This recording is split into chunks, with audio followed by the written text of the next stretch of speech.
ಇಲಾಖೆಯ ಸಹಾಯಕ ನಿರ್ದೇಶಕರು ಹಾಗೂ ತಾಲೂಕು ಕಲ್ಯಾಣಾಧಿಕಾರಿಗಳಿಗೆ, ಎಲ್ಲ ನಿಲಯ ಪಾಲಕರಿಗೆ ಹಾಗೂ ಎಲ್ಲ ವಿದ್ಯಾರ್ಥಿಗಳಿಗೆ ಈ ಕಾರ್ಯಕ್ರಮಕ್ಕೆ ಸ್ವಾಗತವನ್ನು ಕೋರ್ತಾ ಇದ್ದೇನೆ.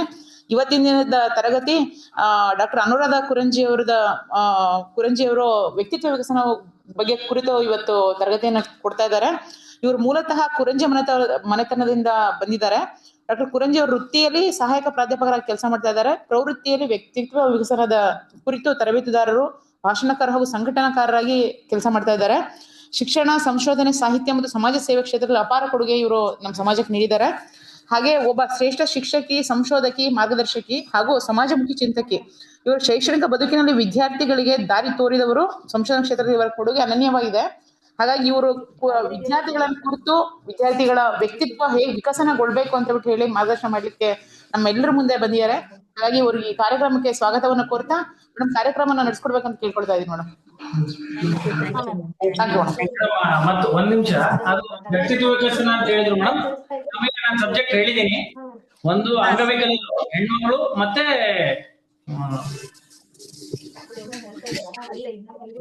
ಹಿರಿಯ ನಾಗರಿಕರು. ಇದ್ರ ಬಗ್ಗೆ ನಮ್ಮ ವಿದ್ಯಾರ್ಥಿಗಳು ಯಾವ ರೀತಿ ನಡ್ಕೋಬೇಕು, ಸಮಾಜದಲ್ಲಿ ಅವ್ರನ್ನ ಯಾವ ರೀತಿ ನಡೆಸ್ಕೋಬೇಕು, ಮತ್ತೆ ಏನಾದ್ರು ಸಮಸ್ಯೆ ಬಂದಲ್ಲಿ ಅವರನ್ನ ಯಾವ ರೀತಿ ನಡೆಸ್ಕೋಬೇಕು ಅನ್ನೋದ್ರ ಬಗ್ಗೆ ಒಂಚೂರು ಗೈಡ್ ಮಾಡ್ಬೇಕು ಅಂತ ಕೇಳ್ಕೊಳ್ತೀನಿ ಮೇಡಮ್. ಖಂಡಿತ ಸರ್. ಕೇಳ್ತಾ ಇದೆಯಲ್ಲ ಸರ್, ಸ್ಟಾರ್ಟ್ ಮಾಡ್ಬೋದಲ್ಲ? ಹಾ, ಕೇಳಿಸ್ತಾ ಇದೆ ಮೇಡಮ್. ಎಲ್ರಿಗೂ ನಮಸ್ಕಾರ. ಜಿಲ್ಲಾ ಪಂಚಾಯತ್ ಕಾರ್ಯಾಲಯ ಶಿವಮೊಗ್ಗ ಇವರು ಹಲವು ಸಂಘ ಸಂಸ್ಥೆಗಳ ಆಶ್ರಯದಲ್ಲಿ ಇಂದು ಹಮ್ಮಿಕೊಂಡಂತಹ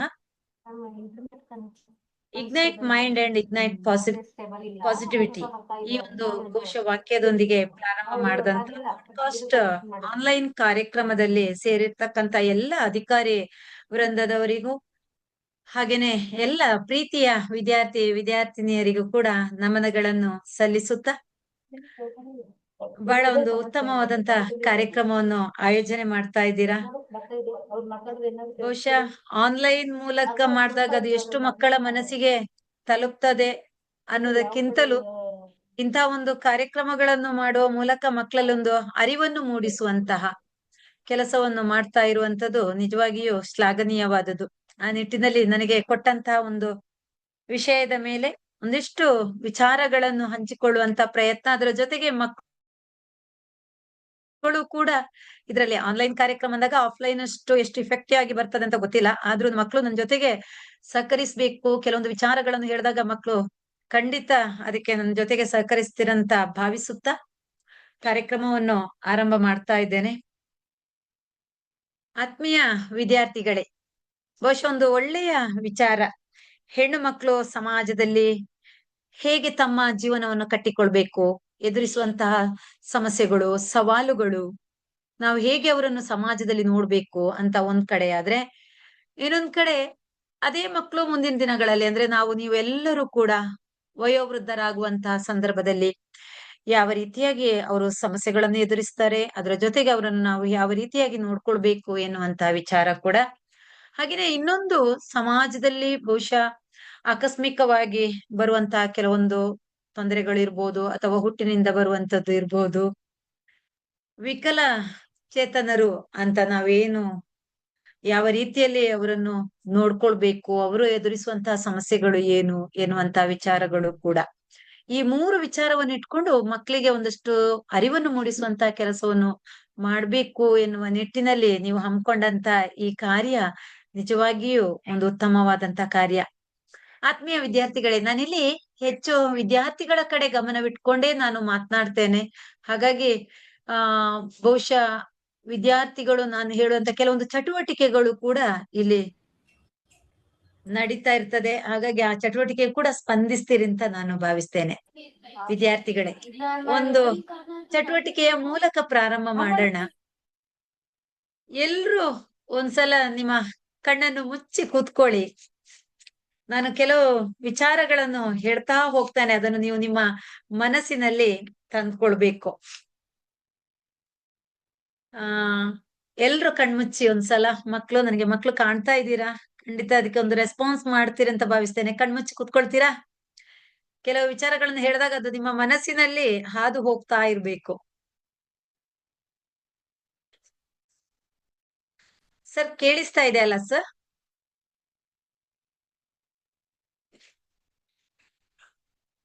ಮಕ್ಕಳು ರೆಸ್ಪಾನ್ಸ್ ಮಾಡ್ತಾರ ಸರ್? ಹಾ ಮೇಡಮ್ ಕೇಳಿಸ್ತಾ ಇದೆ. ಮಕ್ಕಳು ರೆಸ್ಪಾನ್ಸ್ ಮಾಡೋದು ಗೊತ್ತಾಗ್ತಾ ಇಲ್ಲ. ಮಕ್ಕಳ ಕಡೆಗೆ ಗಮನವಿಟ್ಟುಕೊಂಡು ನಾನು ಇದನ್ನು ಮಾಡ್ತಾ ಇದ್ದೇನೆ. ಮಕ್ಳು ಒಂದ್ಸಲ ಎಲ್ರು ನಿಮ್ಮ ಕಣ್ಣು ಮುಚ್ಚಿ ಕೂತ್ಕೊಳ್ಳಿ, ನಿದ್ರೆ ಮಾಡಬೇಡಿ. Yes, very good. ನಾನು ಹೇಳ್ತಾ ಹೋದಾಗೆ ನಿಮ್ಮ ಮನಸ್ಸಿನಲ್ಲಿ ಎಲ್ಲ ವಿಚಾರಗಳು ಹಾದು ಹೋಗ್ತಾ ಇರ್ಬೇಕು. ನೀವೀಗ ನಿಮ್ಮ ಅಮ್ಮನ ಉದರದಲ್ಲಿದ್ದೀರಿ, ಗರ್ಭದಲ್ಲಿದ್ದೀರಾ. ಇನ್ನೂ ಕೂಡ ನೀವು ಭೂಮಿಗೆ ಬಂದಿಲ್ಲ. ಅಮ್ಮನ ಹೊಟ್ಟೆಯಲ್ಲಿ ನೀವು ಹಂತ ಹಂತವಾಗಿ ಈಗ ಕಣ್ಣು ಮುಚ್ಚಿಲ್ಲ. ಅಲ್ಲಿ ಕೆಲವರು ರೆಡ್ ಶರ್ಟ್, ರೆಡ್ ಅಂಗಿ ಹಾಕಿದಂತ, ಡ್ರೆಸ್ ಹಾಕಿದಂತ ಹುಡುಗಿ. ಎಸ್ ಸರ್ ಹೇಳಿದ ಕಾರಣ ನೀವು ಗುರುತಿಸಬಹುದು. ಖಂಡಿತ ಒಳ್ಳೆಯ ಒಂದು ವಿಚಾರ ಗೊತ್ತಾಗ್ತಾ ಇದೆ. ಮಕ್ಳು ಯಾರೆಲ್ಲ ರೆಸ್ಪಾನ್ಸ್ ಮಾಡ್ತಾ ಇಲ್ಲ ಅನ್ನುವಂಥದ್ದು. ಎಸ್, ನೀವೀಗ ಅಮ್ಮನ ಹೊಟ್ಟೆಯೊಳಗಿದ್ದೀರಾ. ಹಂತ ಹಂತವಾಗಿ ಸಾರಿ ಮ್ಯಾಮ್, ಒಂದು ಸಬ್ಮಿಷನ್. ದಯವಿಟ್ಟು ಎಲ್ಲರೂ ಮೇಡಮ್ ಏನ್ ಹೇಳ್ತಿದಾರೆ ದಯವಿಟ್ಟು ಕ್ಲಾಸ್ ಕೂತಿ ಕೇಳಿ. ಮೇಡಮ್ ಏನ್ ಹೇಳ್ತಾರೆ ದಯವಿಟ್ಟು ಫಾಲೋ ಮಾಡಿ. ಒಬ್ರು ನೋಡ್ತಾ ಇದೀರಾ, ಒಬ್ರು ವಿಡಿಯೋ ಆನ್ ಮಾಡ್ಕೊಂಡಿದ್ರೆ, ಒಬ್ರು ಆಫ್ ಮಾಡ್ಕೊಂಡಿದ್ದಾರೆ. ದಯವಿಟ್ಟು ವಿಡಿಯೋ ಆಫ್ ಆದ್ರೂ ಮಾಡ್ಕೊಳ್ಳಿಲ್ಲ. ಮೇಡಮ್ ಏನ್ ಹೇಳ್ತಾರೆ ರೆಸ್ಪಾಂಡ್ ಮಾಡಿ ದಯವಿಟ್ಟು ಎಲ್ಲ ಹಾಸ್ಟ್ಲವರು. Yes, thank you ma'am. Yes, ನಿಮ್ಮ ಹಂತ ಹಂತವಾಗಿ ಅಮ್ಮನ ಉದರದೊಳಗೆ ನಿಮ್ಮ ಬೆಳವಣಿಗೆ ಆಗ್ತಾ ಇದೆ. 9 ತಿಂಗಳು ನಾವು ಅಮ್ಮನ ಹೊಟ್ಟೆಯೊಳಗಿರ್ತೇವೆ. ನೀವು ಎಲ್ಲರನ್ನು ನೆನ್ಸ್ಕೊಂಡು ನಾನು ಹೇಳ್ತಾ ಇದ್ದೇನೆ. ಎಸ್, 9 ತಿಂಗಳಾಯ್ತು. ಅಮ್ಮನ ಉದರದಿಂದ ನಾವು ಭೂಮಿಯನ್ನು, ಅರ್ಥಾತ್ ಈ ಜಗತ್ತನ್ನು ಕಾಣ್ತೇವೆ. ಅಮ್ಮ ತನ್ನ ನೋವಿನ ನಡುವೆ ಕೂಡ ಸಂತೋಷವನ್ನು ಕಾಣ್ತಾಳೆ. ತನ್ನ ಜೀವನದ ಒಂದು ಅಮೃತ ಗಳಿಗೆ ಇದೀಗ ಅಮ್ಮನಿಗೆ. ನೀವು ಈ ಜಗತ್ತಿಗೆ ಕಾಲಿಟ್ಟಿದ್ದೀರಾ. ಮನೆಯಲ್ಲಿ ಸಂತಸದ ವಾತಾವರಣ. ನಾನಿಲ್ಲಿ ಯಾರು ಹೆಣ್ಣು ಯಾರು ಗಂಡು ಯಾವುದನ್ನು ಹೇಳ್ತಾ ಇಲ್ಲ. ಒಂದು ಮಗು, ಅರ್ಥಾತ್ ನಾವೀಗ ಅಮ್ಮನ ಉದರಿಂದ ಹೊರಗೆ ಬಂದಾಗ ಒಂದು ಮಣ್ಣಿನ ಮುದ್ದೆಯಾಗಿ ನಾವು ಇವತ್ತು ಭೂಮಿಯ ಮೇಲೆ ಇರ್ತೇವೆ. ಹಂತ ಹಂತವಾಗಿ ಮತ್ತೆ ಪ್ರಪಂಚವನ್ನು ಕಂಡಂತ ನಮ್ಮನ್ನು ಅಮ್ಮ, ಅಪ್ಪ, ಮನೆ ಎಲ್ಲ ಸದಸ್ಯರು ಹೇಗೆ ನೋಡ್ತಾರೆ, ಎಷ್ಟು ಖುಷಿ ಪಡ್ತಾರೆ, ಸಂಭ್ರಮಿಸ್ತಾರೆ. ಅಮ್ಮನ ಮುಖದಲ್ಲಂತೂ ತುಂಬಾ ಸಂತಸದ ಕ್ಷಣ. ಎಸ್, ದಿನಗಳು ಉರುಳ್ತಾ ಇದೆ. ನಿಧಾನಕ್ಕೆ ನಿಮ್ಮ ಕೆಲಸವನ್ನು ಪ್ರಾರಂಭ ಮಾಡ್ತೀರಾ, ಹೆಜ್ಜೆ ಇಡ್ತೀರಾ. ಅಮ್ಮ ಎನ್ನುವಂತಹ ಪದ ಪ್ರಾರಂಭ ಆಗ್ತದೆ. ಒಂದೊಂದೇ ತೊದಲು ಮಾತುಗಳು ಬರ್ತವೆ. ಎದ್ದು ಬಿದ್ದು ನಡಿಲಿಕ್ಕೆ ಪ್ರಾರಂಭ ಮಾಡ್ತೇವೆ. ಪುಟ್ಟ ಪುಟ್ಟ ಹೆಜ್ಜೆಗಳನ್ನು ಇಡ್ತಾ ಇದ್ದೇವೆ.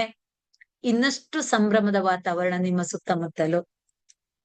ಮತ್ತೆ ಮುಂದುವರಿತಾ ಮುಂದಿನ ಜೀವನವನ್ನು ಕಟ್ಟಿಕೊಳ್ತಾ ಹೋಗ್ತೇವೆ. ಬಾಲ್ಯಕ್ಕೆ ಕಾಲಿಡ್ತೇವೆ.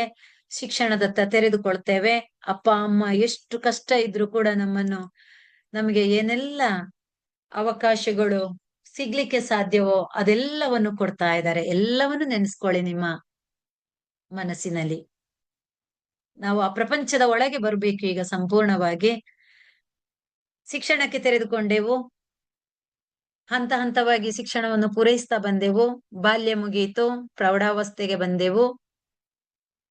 ಮತ್ತೆ ಹೇಳ್ತಾ ಇದ್ದೇನೆ, ನಾವು ಮನುಷ್ಯರು ಅಷ್ಟೇ. ಈಗ ಹೆಣ್ಣು ಗಂಡು ಯಾವುದೇ ಭೇದ ಭಾವ ಇಲ್ಲ.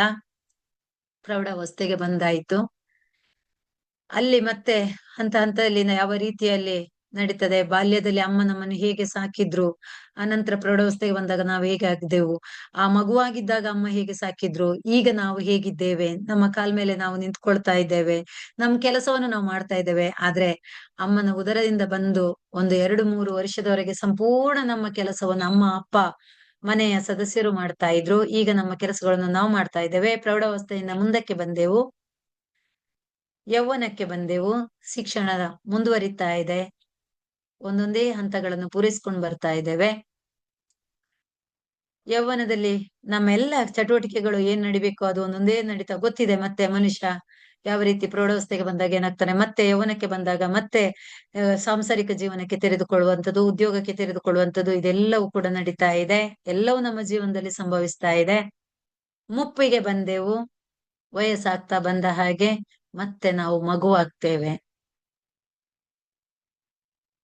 ಆ ಮುಪ್ಪಿನಲ್ಲಿ ನಮ್ಮನ್ನು ಬಾಲ್ಯದಲ್ಲಿ ಹೇಗೆ ನಮ್ಮನ್ನು ಅಪ್ಪ ಅಮ್ಮ ನೋಡ್ಕೊಂಡ್ರೋ ಅದೇ ರೀತಿ ಈಗ ಮುಪ್ಪಿನಲ್ಲಿ ನಾವು ಮತ್ತೆ ಮಗುವಾಗ್ತೇವೆ, ಮತ್ತೆ ನಮ್ಮ ಮುಂದಿನ ಪೀಳಿಗೆ ಬರ್ತದೆ, ಅವರು ಮತ್ತೆ ನಮ್ಮನ್ನು ನೋಡ್ಕೊಳ್ತಾರೆ.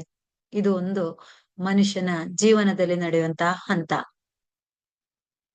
ಈ ಎಲ್ಲ ಸಂದರ್ಭದಲ್ಲಿ ನಾವು ಆಲೋಚನೆ ಮಾಡ್ಬೇಕಾದದ್ದು, ನಾವು ಬೇರೆ ಯಾರು ಅಲ್ಲ, ನಾವು ಈ ಸಮಾಜದಲ್ಲಿ ಒಬ್ಬ ಮನುಷ್ಯ ಅಷ್ಟೇ. ಹಾಗಾದ್ರೆ ಆ ಮನುಷ್ಯ ಸಮಾಜದಲ್ಲಿ ಅಂದು ಹೇಗೆ ಬದುಕ್ತಾ ಇದ್ದ, ಇಂದು ಹೇಗೆ ಬದುಕ್ತಾ ಇದ್ರು, ಇಂದು ಹೇಗೆ ಬದುಕ್ತಾ ಇದ್ದೇವೆ, ಇದೆಲ್ಲವನ್ನು ಕೂಡ ನಾವೀಗ ಗಮನಿಸ್ತಾ ಹೋಗೋಣ. ಸಮಾಜ ಅಂದು ಹೇಗಿತ್ತು, ನಾವೊಮ್ಮೆ ಒಂದಷ್ಟು ಹಿಂದಕ್ಕೆ ಹೋಗೋಣ.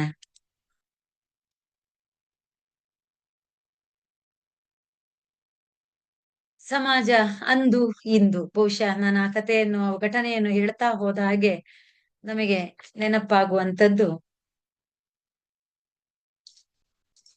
ಅಂದಿನ ಸಮಾಜ, ಅಂದಿನ ಕುಟುಂಬ, ಅಂದು ನಾವು ಹೇಗೆ ನಮ್ಮ ಜೀವನವನ್ನು ಕಟ್ಟಿಕೊಳ್ತಾ ಇದ್ದೆವು, ಈ ಸ್ಲೈಡ್ ನೋಡಿದಾಗ ನಿಮಗೆ ಗೊತ್ತಾಗ್ತಾ ಇದೆ. ಸುಂದರವಾದ ಒಂದು ಕುಟುಂಬ, ಅದನ್ನು ಅವಿಭಕ್ತ ಕುಟುಂಬ ಅಂತ ಕರೀತಾರೆ. ಅಲ್ಲಿ ಒಂದು ಹಿರಿಯ ತಲೆಮಾರು, ಅಜ್ಜ ಅಜ್ಜಿ, ಅವರ ಮಕ್ಕಳು, ಮೊಮ್ಮಕ್ಕಳು ಎಲ್ರೂ ತುಂಬು ಕುಟುಂಬದಿಂದ ಬದುಕ್ತಾ ಇದ್ದೆವು. ಈಗ ವಿಭಕ್ತ ಕುಟುಂಬ, ನಾನು, ನನ್ ಮನೆ, ನನ್ ಗಂಡ, ನನ್ ಹೆಂಡತಿ, ನನ್ ಮಕ್ಳು, ಇಷ್ಟಕ್ಕೆ ಸೀಮಿತ ಆಗ್ತಾ ಇದೆ. ಆ ಅವಿಭಕ್ತ ಕುಟುಂಬ ಇದ್ದಂತಹ ಸಂದರ್ಭದಲ್ಲಿ ಹಿರಿಯ ತಲೆಮಾರು ಏನು ಇದ್ರು, ಅಥವಾ ಅಜ್ಜ ಅಜ್ಜಿ ಅಂತ ಕರೆಸ್ಕೊಳ್ಳುವವರು ಯಾರಿದ್ರು, ಆ ಮನೆ ಹೇಗೆ ನಡಿಬೇಕು, ಆ ಕುಟುಂಬವನ್ನು ಹೇಗೆ ನಿರ್ವಹಿಸ್ಬೇಕು, ಇದೆಲ್ಲವನ್ನು ಸಂಪೂರ್ಣವಾಗಿ ಹೇಳ್ತಾ ಇದ್ರು. ಆವಾಗ ಮಾನವೀಯತೆ ಅಂದ್ರೆ ಏನು, ಮನುಷ್ಯತ್ವ ಅಂದ್ರೆ ಏನು, ಇದೆಲ್ಲವನ್ನು ಕೂಡ ಒಂದು ನೀತಿ ಕಥೆಯ ಮೂಲಕ ಕೂಡ ನಮಗೆ ತುಂಬಿಸ್ತಾ ಇದ್ರು. ಇವಾಗ ಕುಟುಂಬ ಒಡೆದು ಹೋಯ್ತು, ವಿಭಕ್ತಕ್ಕೆ ಬಂದ್ರು, ನಾನು ನನ್ ಮನೆಯ ಅಲ್ಲಿರುವ ಸದಸ್ಯರಷ್ಟೇ ಸೀಮಿತ ಆಯ್ತು, ಮಕ್ಕಳಿಗೆ ಹಂಚಿ ತಿನ್ನೋದು ಹೇಗೆ ಅಂತ ಗೊತ್ತಾಗ್ತಾ ಇಲ್ಲ, ಯಾವ ರೀತಿ ಹಿರಿಯರನ್ನು ನೋಡ್ಕೊಳ್ಬೇಕು, ಯಾವ ರೀತಿ ಕಿರಿಯರ ಜೊತೆಗೆ ಸ್ಪಂದಿಸ್ಬೇಕು, ಯಾವ ರೀತಿ ಮಕ್ಕಳ ಜೊತೆಗೆ ವರ್ತಿಸ್ಬೇಕು, ಸಮಾಜದಲ್ಲಿ ಹೇಗೆ ನಡ್ಕೊಳ್ಬೇಕು. ಯಾಕಂದ್ರೆ ಇದೆಲ್ಲವನ್ನು ನಾವು ಮರಿತಾ ಬರ್ತಾ ಇದ್ದೇವೆ, ನಮಗೆ ಹೇಳಿಕೊಡುವವರಿಲ್ಲ, ಹಿರಿಯ ತಲೆಮಾರು ನಮ್ಮಿಂದ ದೂರ ಆಗ್ತಾ ಇದೆ. ಒಂದ್ ವೇಳೆ ನಮ್ಮಲ್ಲಿ ಇದ್ರೂ ಕೂಡ ನಮಗೆ ಇವತ್ತು ಆ ಹಿರಿಯ ತಲೆಮಾರು ಬೇಡದಂತ ಪರಿಸ್ಥಿತಿಗೆ ನಾವು ಬಂದಿದ್ದೇವೆ. ಮಾನವೀಯ ಮೌಲ್ಯಗಳು ಅಲ್ಲಿ ತಾಂಡವವಾಡ್ತಾ ಇತ್ತು. ಹೇಗೆ ಮನೆಗೆ ಬಂದಂತ ಜನರನ್ನು ಮಾತನಾಡಿಸ್ಬೇಕು, ಗೌರವ ಕೊಡ್ಬೇಕು, ಇದೆಲ್ಲವನ್ನು ಕೂಡ ಹೇಳ್ಕೊಡ್ತಾ ಇದ್ರು. ಇವತ್ತು ಅದೆಲ್ಲವನ್ನು ಕೂಡ ಮೊಬೈಲ್ ನುಂಗಿಕೊಂಡು ಬಿಟ್ಟಿದೆ. ಮನೆಗೆ ಯಾರೇ ಬಂದ್ರು ಕೂಡ ನಮ್ಮ ಕೈಯಲ್ಲಿ ಒಂದು ಮೊಬೈಲ್ ಇರ್ತದೆ. ನಾವು ಡೋರ್ ಓಪನ್ ಮಾಡಿದಾಗ ಯಾರು ಮನೆಯೊಳಗೆ ಬಂದ್ರು, ಕಳ್ಳರು ಬಂದ್ರು, ಸಂಬಂಧಿಕರು ಬಂದ್ರು ಅಂತ ನೋಡದ ಪರಿಸ್ಥಿತಿಯಲ್ಲಿ ನಾವಿರ್ತೇವೆ. ಯಾಕಂದ್ರೆ ನಮ್ಮ ಕಣ್ಣು ಮೊಬೈಲ್ ನ ಒಳಗೆ ಸೇರಿಕೊಳ್ತಾ ಇದೆ. ಆ ಅವಿಭಕ್ತ ಕುಟುಂಬ ಇದ್ದಂತಹ ಸಂದರ್ಭದಲ್ಲಿ ಒಂದು ಸಾಮಾಜಿಕ ಕಳಕಳಿ ಇತ್ತು. ಮಕ್ಕಳ ಜೊತೆ ಹೇಗೆ ತಂದೆ ತಾಯಿ ಕೂಡ ಜೊತೆಯಾಗಿ ಕಳೀತಾ ಇದ್ರು, ಅಜ್ಜ ಅಜ್ಜಿ ಕತೆ ಹೇಳ್ಕೊಂಡು ಜೊತೆಯಾಗಿ ಕಳೀತಾ ಇದ್ರು. ಆದ್ರೆ ಈಗ ಅದೆಲ್ಲದರ ಪ್ಲೇಸಿಗೆ ತಾಂತ್ರಿಕ ಯುಗಕ್ಕೆ ಕಾಲಿಟ್ಟಿದ್ದೇವೆ, ಯಾಂತ್ರಿಕ ಯುಗಕ್ಕೆ ಕಾಲಿಟ್ಟಿದ್ದೇವೆ, ಮಾಧ್ಯಮ ಯುಗಕ್ಕೆ ಕಾಲಿಟ್ಟಿದ್ದೇವೆ. ಮೊಬೈಲ್ಗಳ ಸುತ್ತ, ಕಂಪ್ಯೂಟರ್ನ ಸುತ್ತ, ಟಿವಿಯ ಸುತ್ತ ಸುತ್ತಾಡ್ತಾ ಇದ್ದೇವೆ. ಸೊ ಇದೆಲ್ಲದರ ಜೊತೆಗೆ ಇಂದಿನ ಸಮಾಜದಲ್ಲಿ ಏನಾಗ್ತಾ ಇದೆ, ಇಂದಿನ ಸಮಾಜದಲ್ಲಿ ಏನಾಗ್ತಾ ಇದೆ, ಹಾಗಾದ್ರೆ ಯಾಕೆ, ಇದಕ್ಕೆಲ್ಲ ಕಾರಣ ಏನು, ಮನುಷ್ಯ ಸಂಬಂಧ ಇಷ್ಟೆಲ್ಲ ನಾಶ ಆಗ್ಲಿಕ್ಕೆ ಕಾರಣ ಏನು? ಇವತ್ತು ನಾವು ವೈಜ್ಞಾನಿಕವಾಗಿ, ತಾಂತ್ರಿಕವಾಗಿ, ಯಾಂತ್ರಿಕವಾಗಿ ಎಲ್ಲ ರೀತಿಯಲ್ಲಿ ಮುಂದೆ ಹೋಗೋದಾಗ ಮಾನವೀಯ ನೆಲೆಯಲ್ಲಿ ನಾವು ಯಾಕೆ ಹಿಂದಕ್ಕೆ ಬರ್ತಾ ಇದ್ದೇವೆ? ಮೌಲ್ಯಗಳು ಯಾಕೆ ಕುಸಿತಾ ಇದೆ? ಸಮಾಜದಲ್ಲಿ ನಾವು ಹೆಣ್ಣು ಮಕ್ಕಳನ್ನು ಹೇಗೆ ನೋಡ್ಬೇಕು, ವಯೋವೃದ್ಧರನ್ನು ಹೇಗೆ ನೋಡ್ಬೇಕು, ಅಥವಾ ಸಮಾಜದಲ್ಲಿ ನಮಗೂ ಒಂದಷ್ಟು ನ್ಯೂನತೆಗಳು ಕಾಣಿಸ್ಕೊಂಡಾಗ, ಅಥವಾ ಮನುಷ್ಯನಿಗೆ ಯಾವ್ದಾದ್ರು ತೊಂದರೆಗಳು ಬಂದಾಗ, ಕಾಯಿಲೆಗಳು ಬಂದಾಗ ನಾವು ಯಾವ ರೀತಿಯಲ್ಲಿ ನೋಡ್ಕೊಳ್ಬೇಕು, ಇದೆಲ್ಲವನ್ನು ನಾವು ಮರಿತಾ ಇದ್ದೇವೆ. ಕಾರಣ ಏನು ಎನ್ನುವುದನ್ನು ನಾವು ಒಂದಷ್ಟು ಗಮನಿಸ್ಕೊಳ್ತಾ ಹೋಗೋಣ. ನಮ್ಮ ಶಿಕ್ಷಣ ವ್ಯವಸ್ಥೆಯನ್ನು ನಾವೊಮ್ಮೆ ತೆರೆದು ನೋಡೋಣ. ಯಾಕೆ ಇವತ್ತು ಹೀಗೆ ಆಗ್ತಾ ಇದೆ? ನಮ್ಮ ಶಿಕ್ಷಣ ಹೇಗಿದೆ ಅಂತ ಕೇಳಿದಾಗ ಯಾವಾಗ್ಲೂ ನೆನಪಾಗುವಂತ ಒಂದು ಕಥೆಯನ್ನು, ಯಾಕಂದ್ರೆ ಮಕ್ಕಳು ಕತೆ ಅಂದ ತಕ್ಷಣ ಬಹಳ ಬೇಗ ಬಹಳ ಆಸಕ್ತಿಯಿಂದ ಕೇಳ್ತಾರೆ. ನಮ್ಮ ಶಿಕ್ಷಣ ಇವತ್ತು ಎತ್ತ ಸಾಗ್ತಾ ಇದೆ ಎನ್ನುವುದನ್ನು ಒಂದಿಷ್ಟು ನೋಡ್ಕೊಂಡು ಮತ್ತೆ ನಾವು ವಿಚಾರಕ್ಕೆ ನಾನು ಬರ್ತೀನಿ. ಹಿಂದೆ ಒಂದು ಶಿಕ್ಷಣವೇ ಸಿಗದಂತ ಕಾಲಘಟ್ಟ, ಗುರುಕುಲ ಶಿಕ್ಷಣ ಪದ್ಧತಿ, ಅಲ್ಲಿ ಎಲ್ಲರಿಗೂ ಶಿಕ್ಷಣ ಸಿಗ್ತಾ ಇತ್ತೋ ಇಲ್ವೋ ಗೊತ್ತಿಲ್ಲ. ಆದ್ರೆ ಇಂದು ಎಲ್ಲರಿಗೂ ಶಿಕ್ಷಣ ಸಿಗ್ತಾ ಇದೆ, ಆದ್ರೆ ಮೌಲ್ಯಗಳು ಕುಸಿತಾ ಇದೆ. ನಮ್ಮ ಶಿಕ್ಷಣ ಹೇಗಿದೆ ಅಂತ ಹೇಳಿದ್ರೆ, 365 ದಿನ ಓದ್ತೇವೆ, 3 ಗಂಟೆ ಪರೀಕ್ಷೆ ಬರಿತೇವೆ, ಅದನ್ನು 10-15 ನಿಮಿಷದಲ್ಲಿ ತಿದ್ದಿ ಮುಂದಿನ ತರಗತಿಗೆ ಹೋಗ್ಲಿಕ್ಕೆ ಪಾಸೋ ಫೈಲೋ, ಉತ್ತೀರ್ಣನೋ ಅನುತ್ತೀರ್ಣನೋ ಅಂತ ಹೇಳಿ ಅದನ್ನು ಮುಗಿಸಿ ಬಿಡ್ತೇವೆ. ನಮ್ಮ ಶಿಕ್ಷಣವನ್ನು ನಾವಿವತ್ತು ಅಂಕಗಳಿಗೆ ಸೀಮಿತವಾಗಿಡ್ತಾ ಇದ್ದೇವೆ. ನಮ್ಮ ಶಿಕ್ಷಣವನ್ನು ಇವತ್ತು ನಾವು ಉದ್ಯೋಗಕ್ಕೆ ಸೀಮಿತವಾಗಿಡ್ತಾ ಇದ್ದೇವೆ. ಆ ಕಾರಣಕ್ಕಾಗಿ ಇವತ್ತು ನಾವು ಯಾವ ರೀತಿಯಲ್ಲಿ ಸಮಾಜದಲ್ಲಿ ಜನರ ಜೊತೆ ಬೆರಿಬೇಕು, ಹೆಣ್ಣು ಮಕ್ಕಳನ್ನು ಹೇಗೆ ನೋಡ್ಬೇಕು, ವಯೋವೃದ್ಧರ ಜೊತೆ ಹೇಗಿರ್ಬೇಕು, ಅಥವಾ ಸಮಾಜದಲ್ಲಿ ಒಂದಷ್ಟು ಆ ತೊಂದರೆಗೆ ಒಳಗಾದಂತ ನಾವೇನು ಅದು ವಿಕಲಚೇತನರು ಅಂತ ನಾವೇನ್ ಕರಿತೇವೋ ಅವರನ್ನು ನಾವು ಹೇಗೆ ನೋಡ್ಬೇಕು ಎನ್ನುವುದನ್ನೆಲ್ಲ ಮರಿತಾ ಇದ್ದೇವೆ. ಯಾಕಂದ್ರೆ ನಮ್ಮ ಶಿಕ್ಷಣ ಇವತ್ತು ಅಂಕ ಗಳಿಕೆಯ ಒಂದು ದಾರಿ ಆಗ್ತಾ ಇದೆ, ಉದ್ಯೋಗದ ಒಂದು ದಾರಿ ಆಗ್ತಾ ಇದೆ. ಇದಕ್ಕೆ ನೆನಪಾಗುವಂತ ಒಂದು ಕತೆ, ನಮ್ಮಲ್ಲಿ ತಪ್ಪು ಮಾಡಿದವರಿಗೆ ಅಥವಾ ಅಪರಾಧಿಗಳಿಗೆ ಒಂದು ಶಿಕ್ಷೆ ಇದೆ, ಗಲ್ಲು ಶಿಕ್ಷೆ, ಮರಣದಂಡನೆ ಅಂತ ಹೇಳ್ತೇವೆ. ನಮ್ಮ ಭಾರತದಲ್ಲಿ ಹೇಗೆ ಕೊಡ್ತಾರೆ ಅಂತ ಹೇಳಿದ್ರೆ, ಅಪರಾಧಿಯನ್ನು ನಿಲ್ಲಿಸಿ ಅವನನ್ನು ಹಗ್ಗಕ್ಕೆ ಅಥವಾ ನೇಣಿಗೆ ಶರಣು ಮಾಡಿಸಿ ಬಿಡ್ತೇವೆ. ವಿದೇಶದಲ್ಲಿ ಇದೇ ಗಲ್ಲು ಶಿಕ್ಷೆ ನಡೀತಾ ಇರ್ತದೆ. ಅಲ್ಲಿ ಹೇಗೆ ಅಪರಾಧಿಗಳನ್ನು ಶಿಕ್ಷಿಸ್ತಾರೆ ಅಂತ ಹೇಳಿದ್ರೆ, ಒಬ್ಬ ಸೇನಾಧಿಕಾರಿ ಇರ್ತಾನೆ, ಅವನ ಜೊತೆಗೆ ಒಂದು 10 ಸಹಸೇನಾಧಿಕಾರಿಗಳಿರ್ತಾರೆ. ಸೇನಾಧಿಕಾರಿಗಳ ಕೈಗೆ ಒಂದು ಗನ್ನನ್ನು ಕೊಡ್ತಾರೆ. 10 ಜನ ಸಹಸೇನಾಧಿಕಾರಿಗಳ ಕೈಗೆ ಗನ್ನು ಕೊಡ್ತಾರೆ.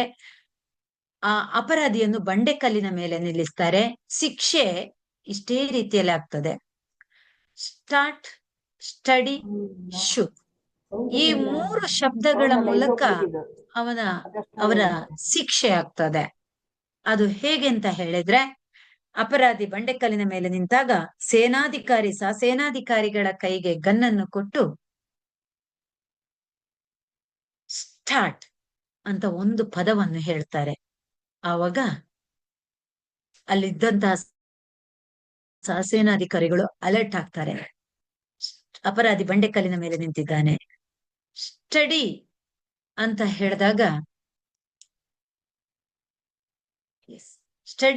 ಹೇಳಿದಾಗ ಗನ್ನನ್ನು ಅವನಿಗೆ ಬೊಟ್ಟು ಮಾಡಿ ಹಿಡಿತಾರೆ. ಶೂಟ್ ಅಂತ ಹೇಳಿದಾಗ ಶೂಟ್ ಮಾಡ್ತಾರೆ. ಇದು ವಿದೇಶದಲ್ಲಿ ನಡೆಯುವಂತಹ ಒಂದು ಶಿಕ್ಷೆ, ಮರಣದಂಡನೆ. ಹೀಗೆ ಇದು ನಿರಂತರವಾಗಿ ನಡೀತಾ ಇರ್ತದೆ. ನಮ್ಮಲ್ಲಿಯೂ ಅದೇ ರೀತಿ ಶಿಕ್ಷೆಗಳು ಆಗೋದು ಇದೆ, ಆದ್ರೆ ವಿದೇಶದಲ್ಲಿ ಮತ್ತು ನಮ್ಮಲ್ಲಿ ನಡೆಯುವಂತಹ ಶಿಕ್ಷೆಗೆ ವ್ಯತ್ಯಾಸ ಇದೆ. ಒಂದು ದಿನ ಒಬ್ಬ ನಿರಪರಾಧಿಗೆ ಶಿಕ್ಷೆ ಆಗ್ತದೆ. ನಿರಪರಾಧಿ ಬಂಡೆಕಲ್ಲಿನ ಮೇಲೆ ನಿಂತಿದ್ದಾನೆ. ಸಹಸೇನಾಧಿಕಾರಿಗಳ ಕೈಗೆ ಗನ್ನನ್ನು ಕೊಟ್ಟಿದ್ದಾನೆ.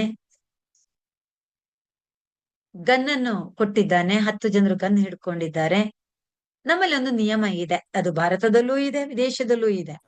ನಿಯಮ ಇದು ಕತೆ ಆದ್ರೂ ಕೂಡ ನಾವು ಎಷ್ಟು ಅದು ನಮ್ಮ ಕೆಲವೊಂದು ಸಂದರ್ಭದಲ್ಲಿ ನಮ್ಮ ಜೀವನಕ್ಕೆ ಕೂಡ ಅದೆಷ್ಟು ಅಪ್ಲೈ ಆಗ್ತದೆ ಅಂತ ನಾವು ಗಮನಿಸ್ಕೊಳ್ಬೇಕು ಮಕ್ಕಳೇ. ನಿರಪರಾಧಿಗೆ ಶಿಕ್ಷೆ ಆದಾಗ ನಮ್ಮ ಭಾರತದ ಕಾನೂನಿನಲ್ಲಿ ಏನ್ ಹೇಳ್ತದೆ ಅಂತ ಹೇಳಿದ್ರೆ, 10 ಜನ ಅಪರಾಧಿಗಳು ತಪ್ಪಿಸಿಕೊಂಡ್ರು ಅಡ್ಡಿ ಇಲ್ಲ, ಒಬ್ಬ ನಿರಪರಾಧಿಗೆ ಶಿಕ್ಷೆ ಆಗ್ಬಾರ್ದು ಅಂತ. ವಿದೇಶದಲ್ಲೂ ಇದೇ ನಿಯಮ ಇತ್ತು. ನಮ್ಮಲ್ಲಿ ನಿರಪರಾಧಿಗೆ ಶಿಕ್ಷೆ ಆಯ್ತು ಅಂತ ಗೊತ್ತಾದ್ರೆ ರಾಷ್ಟ್ರಪತಿ ಹತ್ರ ಹೋಗಿ ಕ್ಷಮಾದಾನ ಪತ್ರ ತೆಗೆದುಕೊಂಡು ಬರ್ಬೋದು. ವಿದೇಶದಲ್ಲೂ ಆ ನಿಯಮವನ್ನು ಪಾಲಿಸ್ತಾರೆ. ನಿರಪರಾಧಿಗೆ ಶಿಕ್ಷೆ ಆಗ್ತದೆ, ಬಂಡೆಕಲ್ಲಿನ ಮೇಲೆ ನಿಂತಿದ್ದಾನೆ, ಗನ್ನನ್ನು ಹಿಡಿದಿದ್ದಾರೆ. ಸ್ಟಾರ್ಟ್, ಸ್ಟಡಿ 2 ಶಬ್ದಗಳ ಶಿಕ್ಷೆ ಈಗ ಆಗ್ತಾ ಇದೆ. ಇನ್ನೇನು 3ನೇ ಶಬ್ದ ಶೂಟ್ ಅಂತ ಹೇಳ್ಬೇಕು. ನಿರಪರಾಧಿಯ ಮನೆಯವರಿಗೆ ಗೊತ್ತಾಗ್ತದೆ. ರಾಷ್ಟ್ರಪತಿ ಹತ್ರ ಹೋಗಿ ಕ್ಷಮಾದಾನ ಪತ್ರವನ್ನು ತೆಗೆದುಕೊಂಡು ಬರ್ತಾರೆ. ಕ್ಷಮಾದಾನ ಪತ್ರವನ್ನು ಸೇನಾಧಿಕಾರಿ, ನನ್ನ ಕಥೆಯಲ್ಲಿ ವೇಗವಾಗಿ ಹೇಳ್ತೇನೆ, ಅಲ್ಲಿ ನಿಧಾನಕ್ಕೆ ನಡೀತಾ ಇರ್ತದೆ. ಕ್ಷಮಾದಾನ ಪತ್ರವನ್ನು ಸೇನಾಧಿಕಾರಿ ಓದ್ತಾನೆ. ಓದಿ ಸಹಸೇನಾಧಿಕಾರಿಗಳು ಗನ್ನನ್ನು ನಿರಪರಾಧಿಯ ಕಡೆಗೆ ಶೂಟ್ ಮಾಡಿ ಬೊಟ್ಟು ಮಾಡಿ ಇಟ್ಟಿದ್ದಾರೆ. ಸ್ಟಾಪ್ ಅಂತಾನೆ ಸೇನಾಧಿಕಾರಿ. ಕ್ಷಮಾದಾನ ಪತ್ರವನ್ನು ಓದಿದಂತಹ ಸೇನಾಧಿಕಾರಿ ಸ್ಟಾಪ್ ಅಂತಾನೆ. ದುರದೃಷ್ಟವಶಾತ್ ಸಹಸೇನಾಧಿಕಾರಿಗಳಿಗೆ ಕೇಳಿದ್ದು ಶೂಟ್. ಒಬ್ಬ ನಿರಪರಾಧಿ ಸಾಯ್ತಾನೆ. ಅಂದ್ರೆ ಅವರ ಯಾಂತ್ರಿಕ ಶಿಕ್ಷೆ ಅದು ಶಿಕ್ಷಣವೋ ಶಿಕ್ಷೆಯೋ ಹೇಗಿತ್ತು ಅಂತ ಹೇಳಿದ್ರೆ ಸ್ಟಾರ್ಟ್ ಸ್ಟಡಿ ಶೂಟ್. ಹೌದು, ಬಹುಶಃ ನಮ್ಮ ಶಿಕ್ಷಣದ ಕ್ರಮ ಕೂಡ ಅಂಕ ಗಳಿಸು 365 ದಿನ ಓದುವುದು, ಪರೀಕ್ಷೆ ಬರೆಯುವುದು, ಅಂಕ ಗಳಿಸುವುದು, ಉದ್ಯೋಗಕ್ಕೆ ಹೋಗುವುದು, ಬಹುಶಃ ಇಷ್ಟಕ್ಕೆ ಸೀಮಿತವಾದದ್ದೇ ಆದಲ್ಲಿ ನಮ್ಮಲ್ಲಿ ಮಾನವೀಯ ಮೌಲ್ಯಗಳು ಕುಸಿತವೆ, ವ್ಯಕ್ತಿತ್ವ ವಿಕಸನ ಆಗುವುದಿಲ್ಲ, ನಾವು ಮೌಲ್ಯಗಳಿಂದ ದೂರ ಹೋಗ್ತೇವೆ. ಯಾಕೆಂತ ಹೇಳಿದ್ರೆ ಇವತ್ತು ನಮ್ಮ ಮನೆಯಲ್ಲಿರುವಂತ ಅಪ್ಪ ಅಮ್ಮನಿಗೆ ಮನೆಯ ಅಂಗಳದಲ್ಲಿರುವಂತ ಅಡಿಕೆಗಿಂತ ಗೋದ್ರೇಜಿನ ಒಳಗಿರುವಂತಹ ರೇಷ್ಮೆಯ ಸೀರೆ ಬೆಲೆ ಬಾಳುವ ಬಂಗಾರಕ್ಕಿಂತ ನಮ್ಮ ಮಕ್ಕಳು ಗಳಿಸುವಂತ ಅಂಕಗಳು ಮುಖ್ಯ ಆಗ್ತಾ ಇದೆ. ಏನ್ ಹೇಳಿದ ಕನ್ನಡದ ಹೇಳಿದ್ದಾರಲ್ಲ ನಿಮ್ಗೆ ಅಲ್ಲೇ ಫೋಟೋ ಕೇಳಿಸ್ತಾ ಇದೆ ಅಲ್ಲ ಸರ್? ನಮ್ಮ ಮಕ್ಕಳು ಗಳಿಸುವಂತ ಅಂಕಗಳು ಪೋಷಕರಿಗೆ ಮುಖ್ಯ ಆಗ್ತಾ ಇದೆ. ಸೊ ಕೇವಲ ನಾವು ಯಾವಾಗ ಮಕ್ಕಳನ್ನು ಅಂಕ, ಉದ್ಯೋಗ ಎನ್ನುವಂತ ವಿಚಾರಗಳನ್ನು ಮಾತ್ರ ಇಟ್ಟುಕೊಂಡು ನಾವು ಮಾತನಾಡಿದಾಗ ಅಥವಾ ವಿಚಾರವನ್ನು ಹೇಳಿದಾಗ ನಾವು ಮೌಲ್ಯಗಳಿಂದ ದೂರ ಹೋಗ್ತೇವೆ ಎನ್ನುವಂತ ಭಾವನೆ ಬರ್ತದೆ. ಸೊ ಈ ಕಾರಣಕ್ಕಾಗಿ ಹಾಗಾದ್ರೆ ನಮ್ಮಲ್ಲಿ ಮೌಲ್ಯಗಳು ಹೇಗಿರ್ಬೇಕು, ಹೆಣ್ಣು ಮಕ್ಕಳನ್ನು ನಾವು ಹೇಗೆ ನೋಡ್ಕೊಳ್ಬೇಕು, ವಯೋವೃದ್ಧರನ್ನು ನಾವು ಹೇಗೆ ನೋಡ್ಕೊಳ್ಬೇಕು, ವಿಕಲಚೇತನರನ್ನು ನಾವು ಹೇಗೆ ನೋಡ್ಕೊಳ್ಬೇಕು, ಇದೆಲ್ಲವನ್ನು ನಾವು ಗಮನಿಸ್ತಾ ಹೋದಾಗ ನಾನು ಒಂದೊಂದೇ ವಿಚಾರಗಳ ಕಡೆ ಗಮನವನ್ನು ಕೊಡ್ತಾ ಹೋಗ್ತೇನೆ. ಹೆಣ್ಣು ಮಕ್ಕಳ ಬಗ್ಗೆ ಒಂದಿಷ್ಟು ವಿಚಾರಗಳನ್ನು ಹೇಳ್ತೇನೆ. ಹಿಂದಿನ ಸಮಾಜ ಹೇಗಿತ್ತು ಅಂತ ಹೇಳಿದ್ರೆ, ಪುರಾಣದಲ್ಲಿ ಹೆಣ್ಣಿಗೆ ಒಂದಷ್ಟು ಗೌರವದ ಸ್ಥಾನಮಾನ ಇತ್ತು. ಯತ್ರ ನಾರ್ಯಸ್ತು ಪೂಜಂತೆ ರಮಂತೆ ತತ್ರ ದೇವತಾಹ ಎಂದಂತ ನಾಡು ನಮ್ಮದು. ಎಲ್ಲಿ ಹೆಣ್ಣು ಮಕ್ಕಳನ್ನು ಪೂಜಿಸ್ತಾರೋ ಗೌರವಿಸ್ತಾರೋ ಅಲ್ಲಿ ದೇವತೆಗಳು ನೆಲೆಸಿರ್ತಾರೆ ಅಂತ. ಅದನ್ನೇ ಇವತ್ತಿನ ಕಾಲಘಟ್ಟಕ್ಕೆ ತಂದಾಗ ಹೆಣ್ಣು ಮಕ್ಕಳು ಇವತ್ತು ಆಕಾಶದಲ್ಲಿ ಹಾರಬಲ್ಲರು, ರಸ್ತೆಯಲ್ಲಿ ಓಡಾಡಬಲ್ಲರು, ಸಮುದ್ರದಲ್ಲಿ ಈಜಾಡಬಲ್ಲರು. ಆದ್ರೂ ಕೊನೆಗೆ ಬರುವ ಮಾತು ಎಷ್ಟೆಂದರೂ ನೀನು ಹೆಣ್ಣು.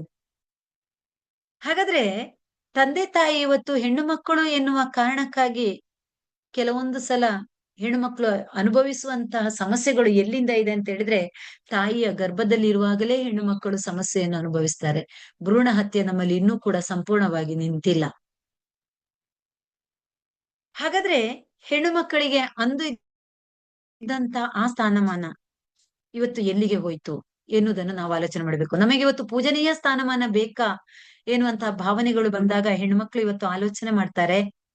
ಪೂಜನೀಯ ಸ್ಥಾನಮಾನ ಅನ್ನೋದಕ್ಕಿಂತಲೂ ಹೆಣ್ಣು ಮಕ್ಕಳಿಗೆ ಇವತ್ತು ಬೇಕಾದದ್ದು ಸಮಾಜದಲ್ಲಿ ಎಲ್ಲರಂತೆ ತನ್ನನ್ನು ಕೂಡ ಸಮಾನವಾಗಿ ನೋಡುವಂತ ಒಂದು ಭಾವನೆ ಬರಬೇಕು. ಅಂದು ಯತ್ರ ನಾರಿಸ್ತು ಪೂಜಂತೆ ರಮಂತೆ ಎಂದಂತ ನಾಡಿನಲ್ಲಿ ವಿವೇಕಾನಂದರು ವಿದೇಶದಲ್ಲಿ ಹೋಗಿ ಚಿಕಾಗೋದಲ್ಲಿ ಭಾಷಣ ಮಾಡಿದಾಗ ಕೂಡ ಹೇಳಿರುವಂತದ್ದು, ಭಾರತದಲ್ಲಿ ಹೆಣ್ಣು ಮಕ್ಕಳಿಗೆ ಕೊಡುವಂತಹ ಸ್ಥಾನಮಾನ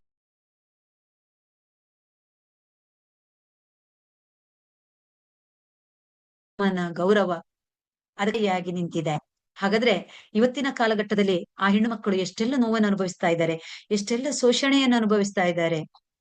ಅಂತಹ ಯತ್ರ ನಾರ್ಯಸ್ತು ಅಂದಂತ ನಾಡು ಇವತ್ತು 4 ವರ್ಷದ ಮಗುವಿನ ಮೇಲೆ ಅತ್ಯಾಚಾರ, 60 ವರ್ಷ ದಾಟಿದ ಮಹಿಳೆಯ ಮೇಲೆ ಅತ್ಯಾಚಾರ, ಅಪ್ಪನಿಂದ ಮಗಳ ಮೇಲೆ ಅತ್ಯಾಚಾರ, ಶಿಕ್ಷಕನಿಂದ ವಿದ್ಯಾರ್ಥಿನಿಯ ಮೇಲೆ ಅತ್ಯಾಚಾರ, ಅಣ್ಣನಿಂದ ತಂಗಿಯ ಮೇಲೆ ಅತ್ಯಾಚಾರ ಈ ಕಾಲಘಟ್ಟಕ್ಕೆ ಬಂದು ನಿಂತಿದ್ದಾಳೆ.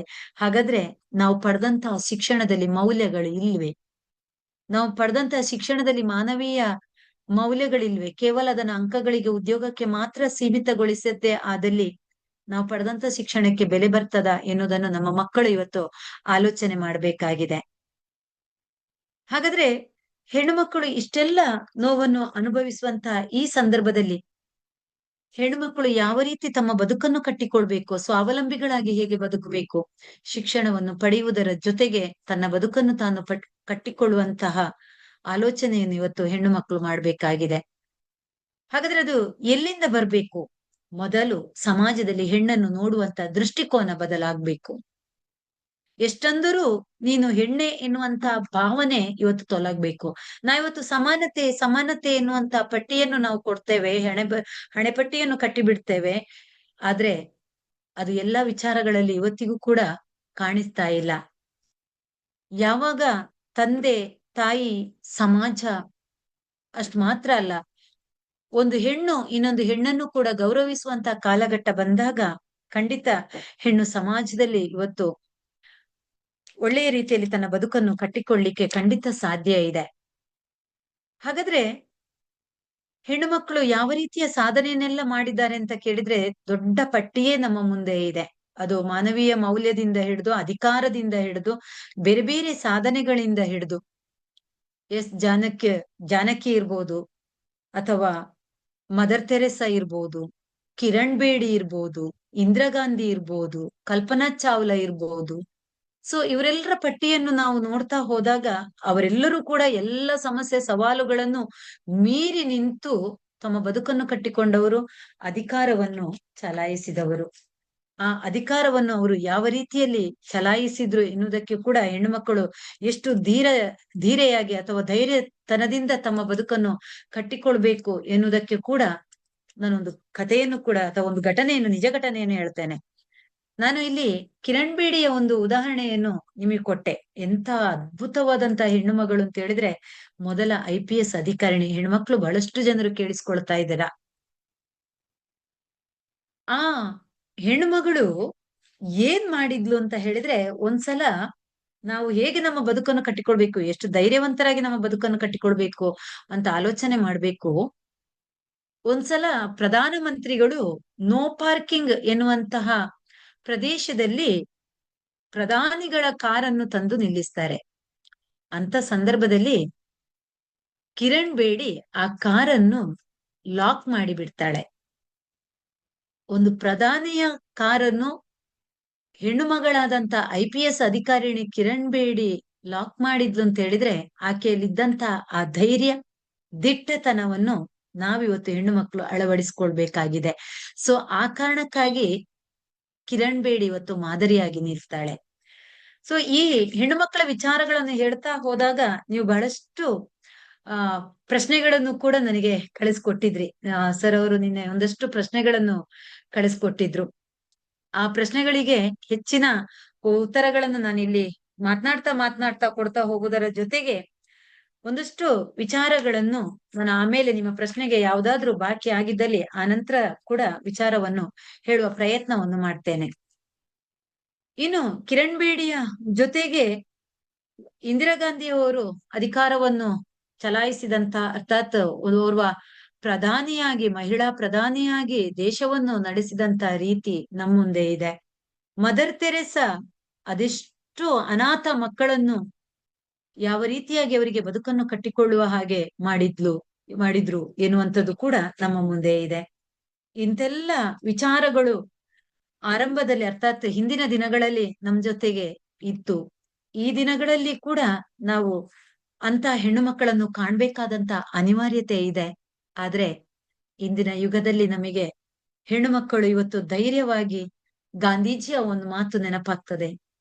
ಯಾವಾಗ ದೇಶಕ್ಕೆ ಸ್ವಾತಂತ್ರ್ಯ ಬರ್ತದೆ ಅಂತ ಹೇಳಿದ್ರೆ, ನಡುರಾತ್ರಿಯಲ್ಲಿ ಬಿಡಿ, ಹಗಲಿನಲ್ಲಿ ಕೂಡ ಇವತ್ತು ನಡೆದಂತ ಕಾಲಘಟ್ಟದಲ್ಲಿ ನಾವಿರುವಾಗ, ಮಧ್ಯರಾತ್ರಿಯಲ್ಲಿ ಹೆಣ್ಣೊಬ್ಬಳು ಯಾವಾಗ ಧೈರ್ಯವಾಗಿ ನಡ್ಕೊಂಡು ಹೋಗ್ತಾಳೋ ಆವಾಗ ನಮ್ ದೇಶಕ್ಕೆ ಸ್ವಾತಂತ್ರ್ಯ ಬಂತು ಅಂತ ಅರ್ಥ ಅಂತ.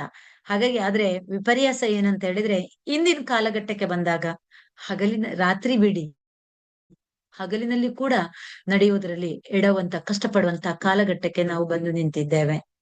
ಸೊ ಇದೆಲ್ಲದರ ಹಿಂದೆ ಇರುವಂತದ್ದು ನಮ್ಮ ಸುತ್ತಮುತ್ತಲ ವಾತಾವರಣವನ್ನು ನಾವು ಯಾವ ರೀತಿಯಾಗಿ ಇಟ್ಕೊಳ್ಬೇಕು,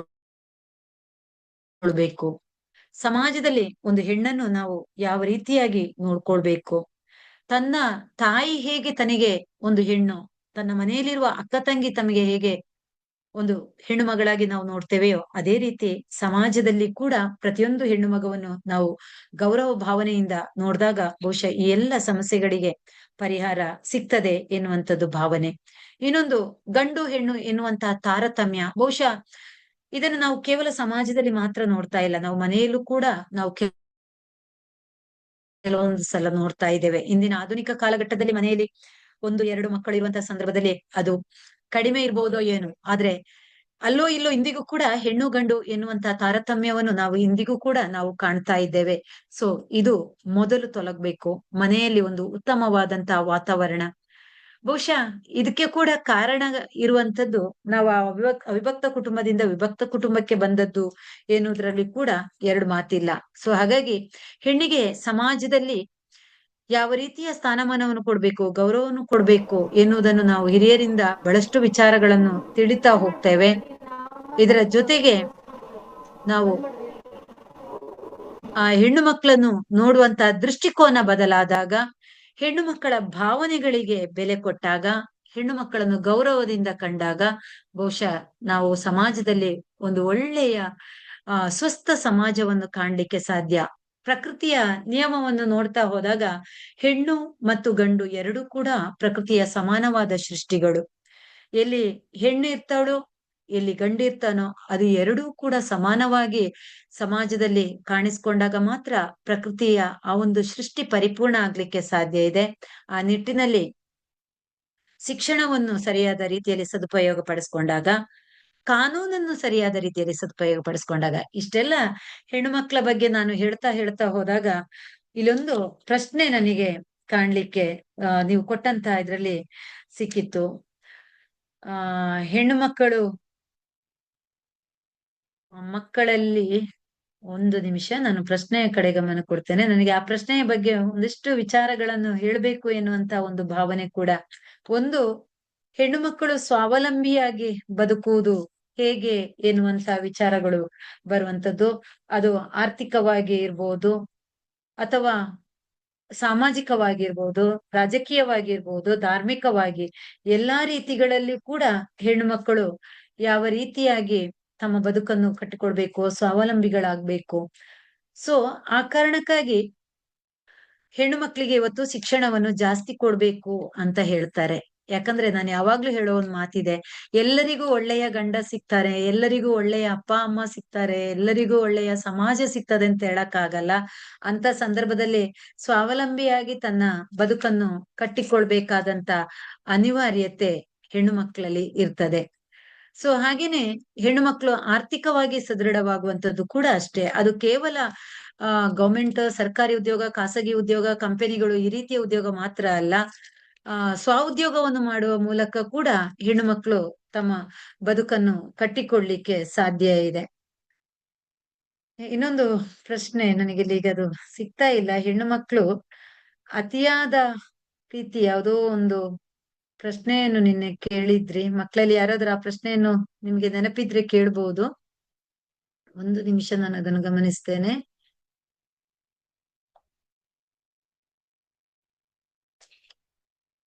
ಸ್ನೇಹದ ಹೆಸರಿನಲ್ಲಿ ಮಿತಿಮೀರಿ ವರ್ತಿಸುವುದು ಸರಿಯೇ ಎನ್ನುವಂತ ಒಂದು ಪ್ರಶ್ನೆ ಇತ್ತು. ಅದನ್ನು ನಾನು ಇಲ್ಲಿ ಇದೇ ವಿಚಾರಕ್ಕೆ ಜೊತೆಗೆ ತರ್ತೇನೆ. ಮಕ್ಳೇ, ನಾನು ಯಾವಾಗ್ಲೂ ಮಕ್ಳಿಗೆ ಒಂದು ಪ್ರಶ್ನೆಯನ್ನು ಕೇಳ್ತೇನೆ. ಬಹುಶಃ ಅಲ್ಲಿ ಏನಾದ್ರೂ ಅನ್ಮ್ಯೂಟ್ ಮಾಡಿ ಮಾತನಾಡ್ಲಿಕ್ಕೆ ಸಾಧ್ಯ ಆದ್ರೆ ಮಾತನಾಡ್ಬೋದು. ಮಕ್ಳೇ, ನಾವು ಸ್ವತಂತ್ರವಾಗಿ ಬದುಕಬೇಕಾ, ಸ್ವಚ್ಛಂದವಾಗಿ ಬದುಕಬೇಕಾ ಎನ್ನುವಂತ ಒಂದು ಮಾತು. ಯಾರಾದ್ರೂ ಇದಕ್ಕೆ ಉತ್ತರವನ್ನು ಕೊಡ್ಬೋದು? ಮಕ್ಳೇ, ನಾವು ಸ್ವಚ್ಛಂದವಾಗಿ ಬದುಕಬೇಕಾ, ಸ್ವತಂತ್ರವಾಗಿ ಬದುಕಬೇಕಾ ಎನ್ನುವಂತ ಒಂದು ಪ್ರಶ್ನೆಯನ್ನು ಕೊಡ್ತೇನೆ ನಾನು. ಈ ಒಂದು ಪ್ರಶ್ನೆಗೆ ಸರಿಯಾಗಿ ನಿಮ್ಮ ಒಂದು ಪ್ರಶ್ನೆ ಇತ್ತು, ಮಿತಿಮೀರಿ ವರ್ತಿಸುವುದು, ಸ್ನೇಹದ ಹೆಸರಿನಲ್ಲಿ ಮಿತಿಮೀರಿ ವರ್ತಿಸುವುದು ಸರಿಯೇ ಎನ್ನುವಂತ ಪ್ರಶ್ನೆ. ಅದಕ್ಕೆ ಒಂದು ಪ್ರಶ್ನೆಯನ್ನು ನಾನ್ ನಿಮಗೆ ಕೇಳ್ತಾ ಇದ್ದೇನೆ. ಮಕ್ಕಳು ಇವತ್ತು ಸ್ವತಂತ್ರವಾಗಿ ಬದುಕಬೇಕಾ, ಸ್ವಚ್ಛಂದವಾಗಿ ಬದುಕಬೇಕಾ? ಯಾರಾದ್ರೂ ಉತ್ತರ ಕೊಡ್ತೀರಾ ಮಕ್ಳೇ?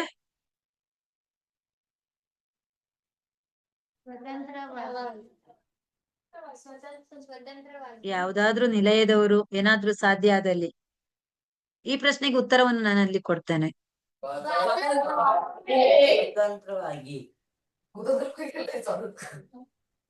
ಕೇಳಿಸ್ತಾ ಇದೆಯಾ?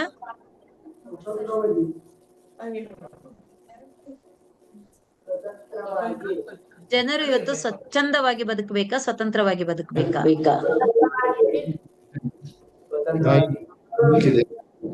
ಹಾಸ್ಟೆಲ್ ಮಕ್ಕಳು ಯಾರಾದ್ರೂ ಕೇಳಂಗಿದ್ರೆ ಜೋರಾಗಿ ಕೇಳಿ, ಮೈಕ್ ಹತ್ರ ಬಂದು. ಮೈಕ್ ಹತ್ರ ಬಂದು ಯಾವುದು ಮಾತಾಡ್ತೀನಿ. ಇನ್ನೊಂದ್ಸರಿ ಹೇಳಿ answer.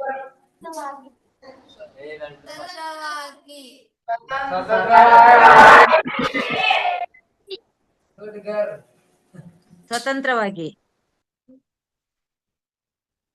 ಸ್ವಚ್ಛಂದವಾಗಿ. ಒಬ್ರು ಮೈಕ್ ಹತ್ರ ಬಂದು ಆನ್ಸರ್ ಮಾಡಿ.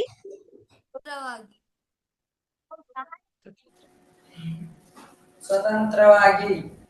ಎಸ್, ಅವ್ರು ಅಲ್ಲೇ ಮೈಕದ ಹತ್ರ ನಿಲ್ಲಿ. ಸ್ವತಂತ್ರವಾಗಿ ಅಂತ ಹೇಳಿದ್ರಲ್ವಾ, ಸ್ವತಂತ್ರವಾಗಿ ಅಂದ್ರೆ ಹೇಗೆ ಅಂತ ಹೇಳ್ಬೋದಾ? ತೊಂದ್ರೆ ಇಲ್ಲ. ಎಲ್ಲರೂ ಯಾರು ಸರ್ವಜ್ಞರಲ್ಲ, ಎಲ್ಲರೂ ತಪ್ಪು ಮಾಡೋದು ಸಹಜ, ಎಲ್ಲರೂ ಎಲ್ಲವನ್ನು ತಿಳಿದವರು ಕೂಡ ಅಲ್ಲ. ಹೇಗೆ ಸ್ವತಂತ್ರವಾಗಿ ಅಂತ ಹೇಳ್ಬೋದಾ?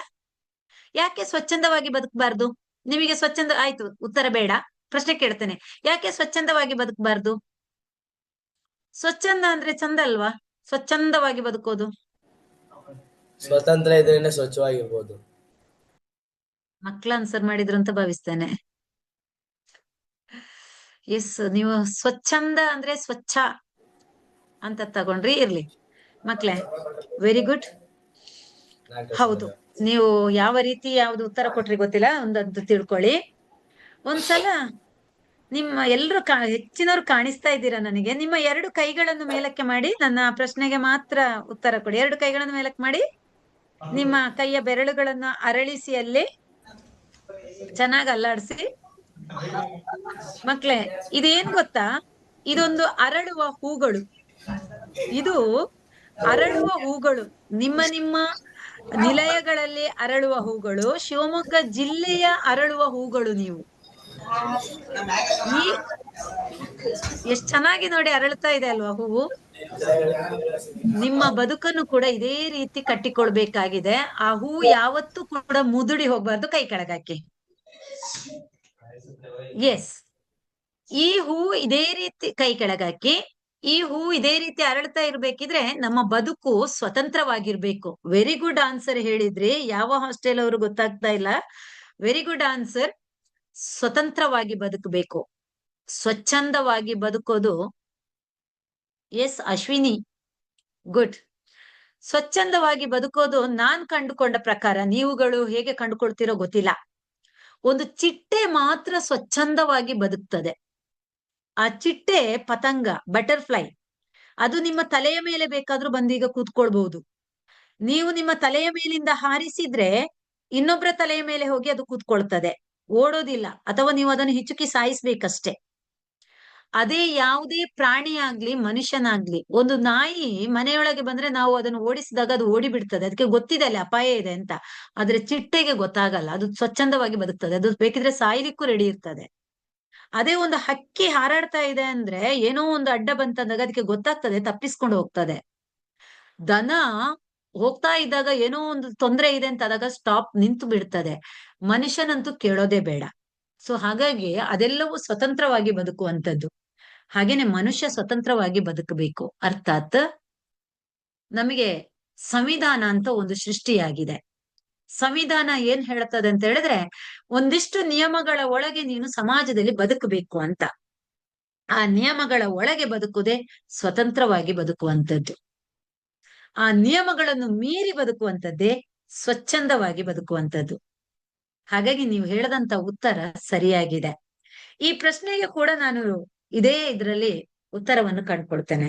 ಸ್ನೇಹದ ಹೆಸರಿನಲ್ಲಿ ಮಿತಿಮೀರಿ ವರ್ತಿಸುವುದು ಸರಿಯೇ? ನಾನು ಕೆಲವು ಪ್ರಶ್ನೆಗಳನ್ನು ಆಮೇಲೆ ಹೇಳ್ತೇನೆ. ಇದು ಮಧ್ಯೆ ಮಧ್ಯೆ ನನ್ನ ವಿಚಾರಕ್ಕೆ ಸಂಬಂಧಪಟ್ಟ ಹಾಗೆ ಬಂದಾಗ ಮಾತ್ರ ಇಲ್ಲಿ ಹೇಳ್ತಾ ಹೋಗ್ತಾನೆ.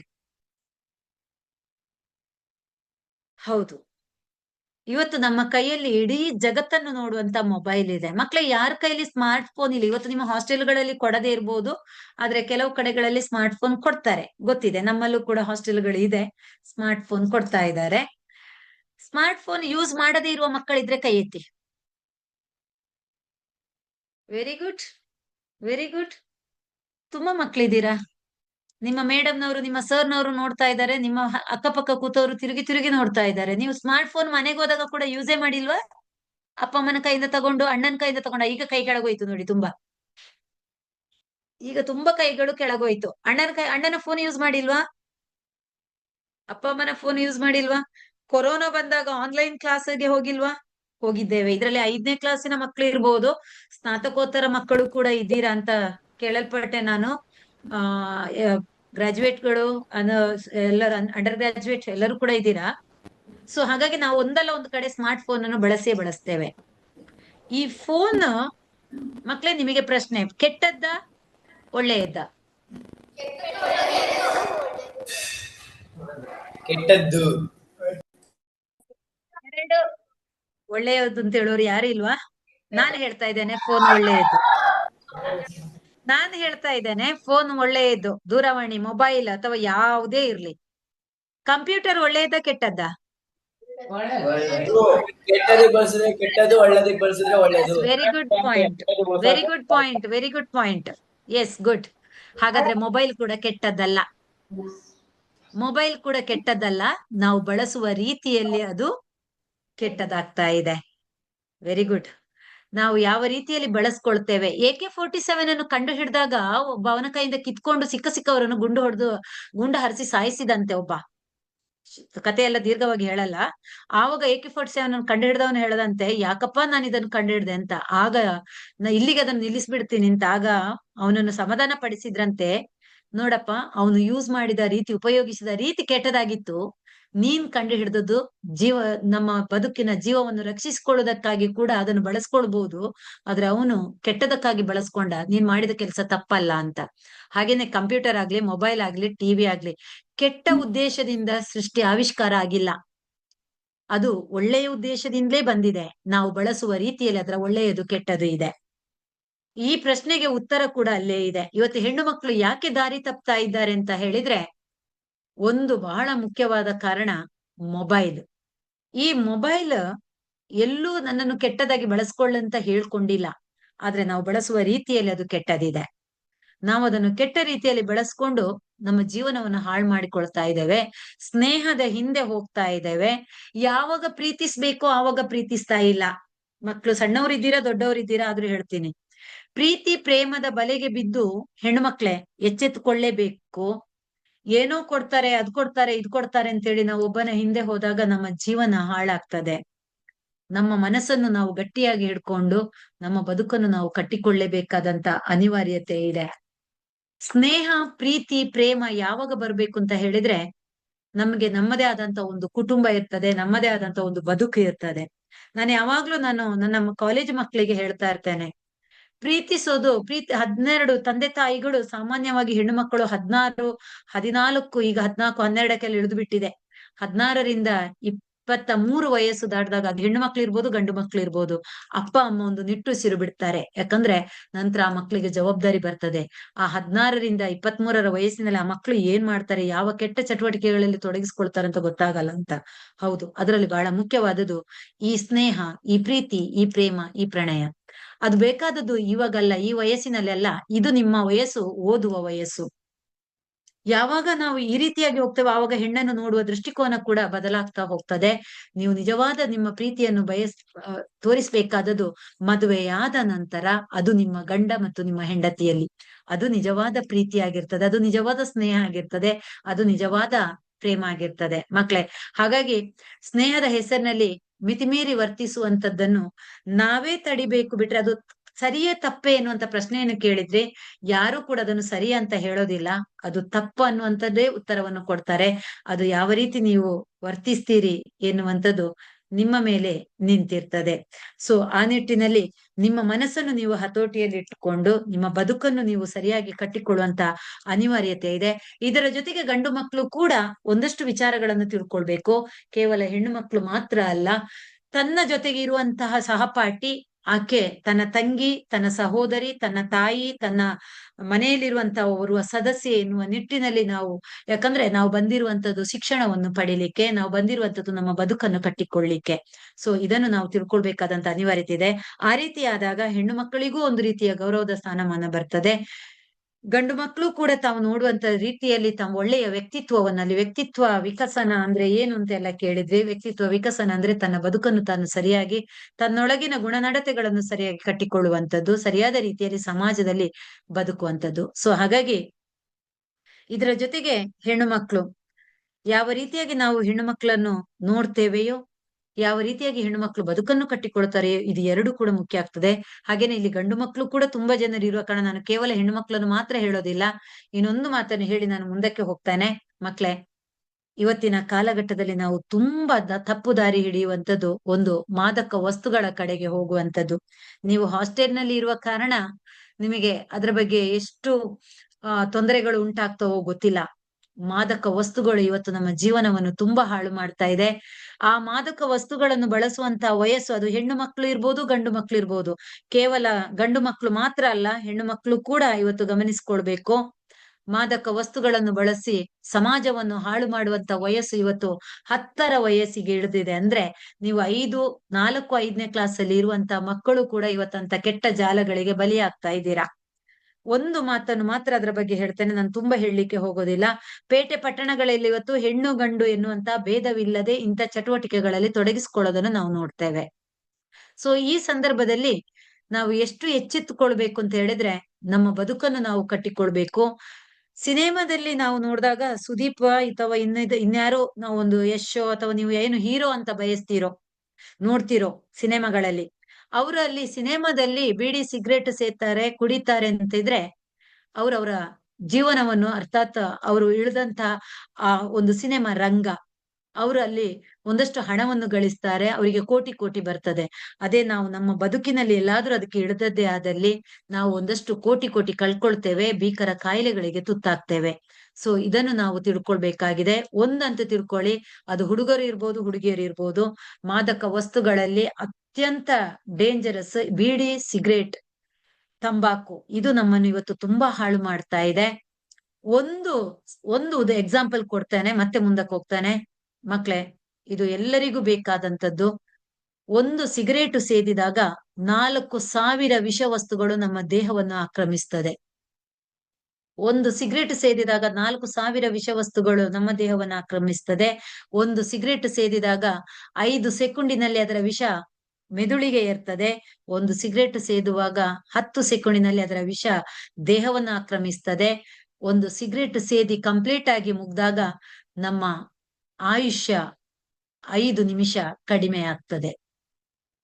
ಸೊ ಇಂತಹ ಕೆಟ್ಟ ಚಟುವಟಿಕೆಗಳಲ್ಲಿ ತೊಡಗಿಕೊಳ್ಳುವುದನ್ನು ಕೂಡ ನಾವು ದೂರ ಮಾಡಿಕೊಳ್ಬೇಕು.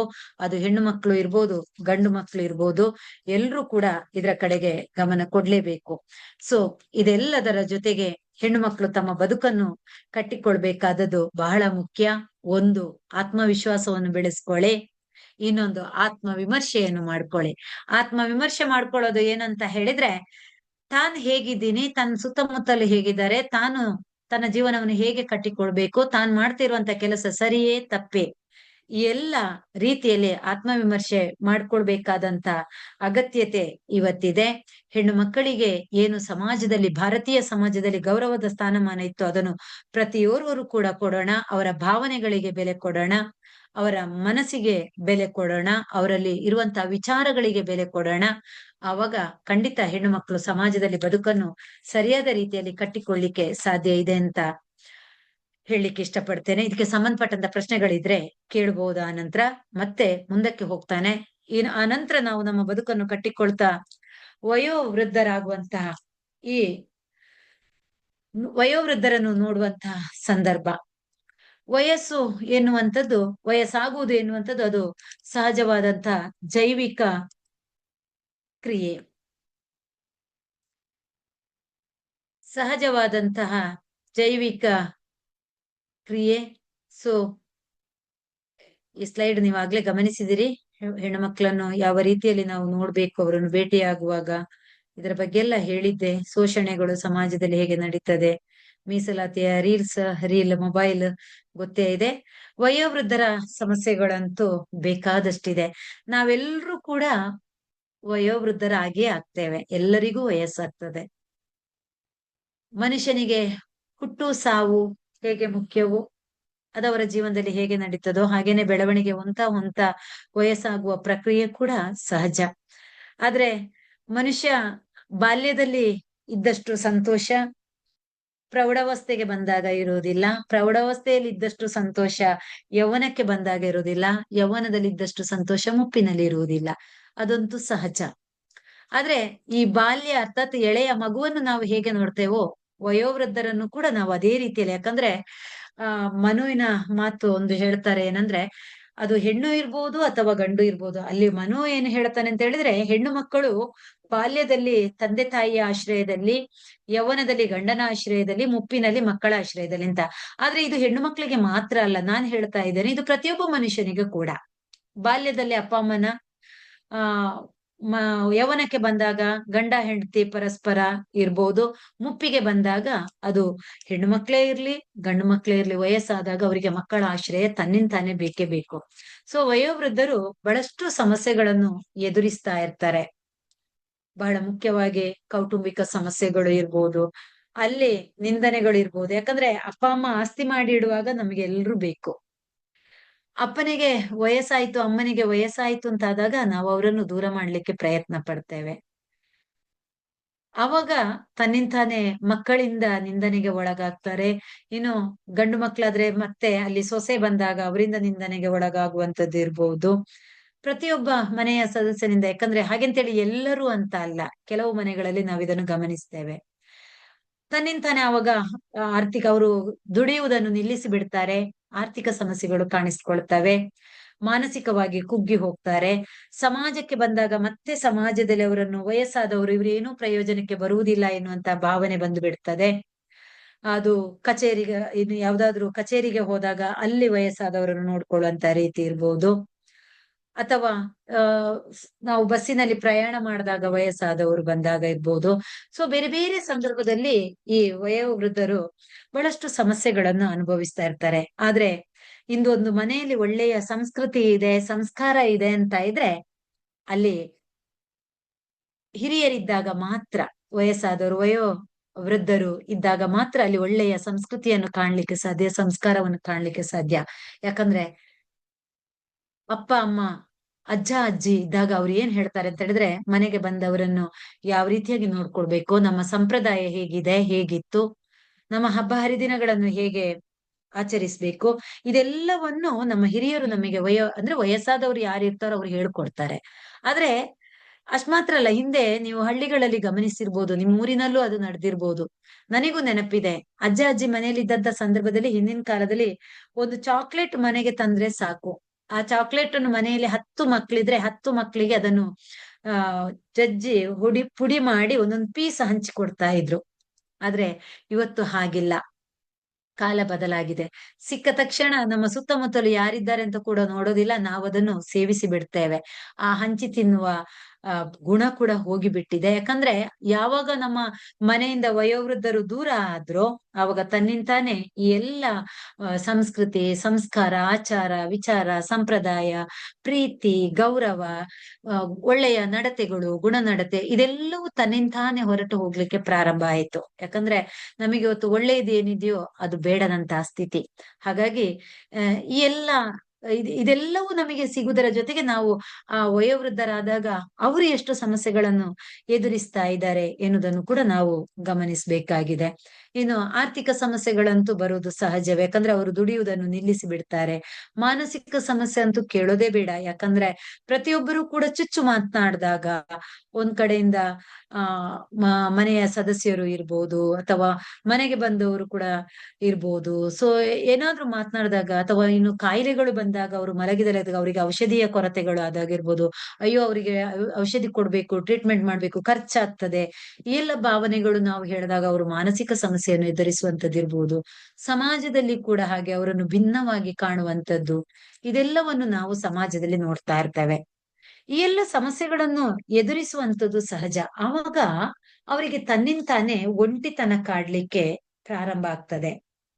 ಇದು ಈಗ ವಯೋವೃದ್ಧರು ಅನುಭವಿಸುವಂತದ್ದು ಮಾತ್ರ ಅಲ್ಲ, ನಾವು ಕೂಡ ಮುಂದಿನ ದಿನಗಳಲ್ಲಿ ಇದನ್ನು ಕಾಣ್ತೇವೆ, ಖಂಡಿತ ಅನುಭವಿಸ್ತೇವೆ. ಸೊ ಒಂಟಿತನ ಕಾಡ್ಲಿಕ್ಕೆ ಪ್ರಾರಂಭ ಆಗ್ತದೆ. ಪ್ರತ್ಯೇಕತೆಯ ಭಾವ ಬರ್ತದೆ ಅವರಿಗೆ, ಮನಸ್ಸಿಗೆ ಒಂದ್ ರೀತಿಯ ಖಿನ್ನತೆ ಉಂಟಾಗಿ ಬಿಡ್ತದೆ.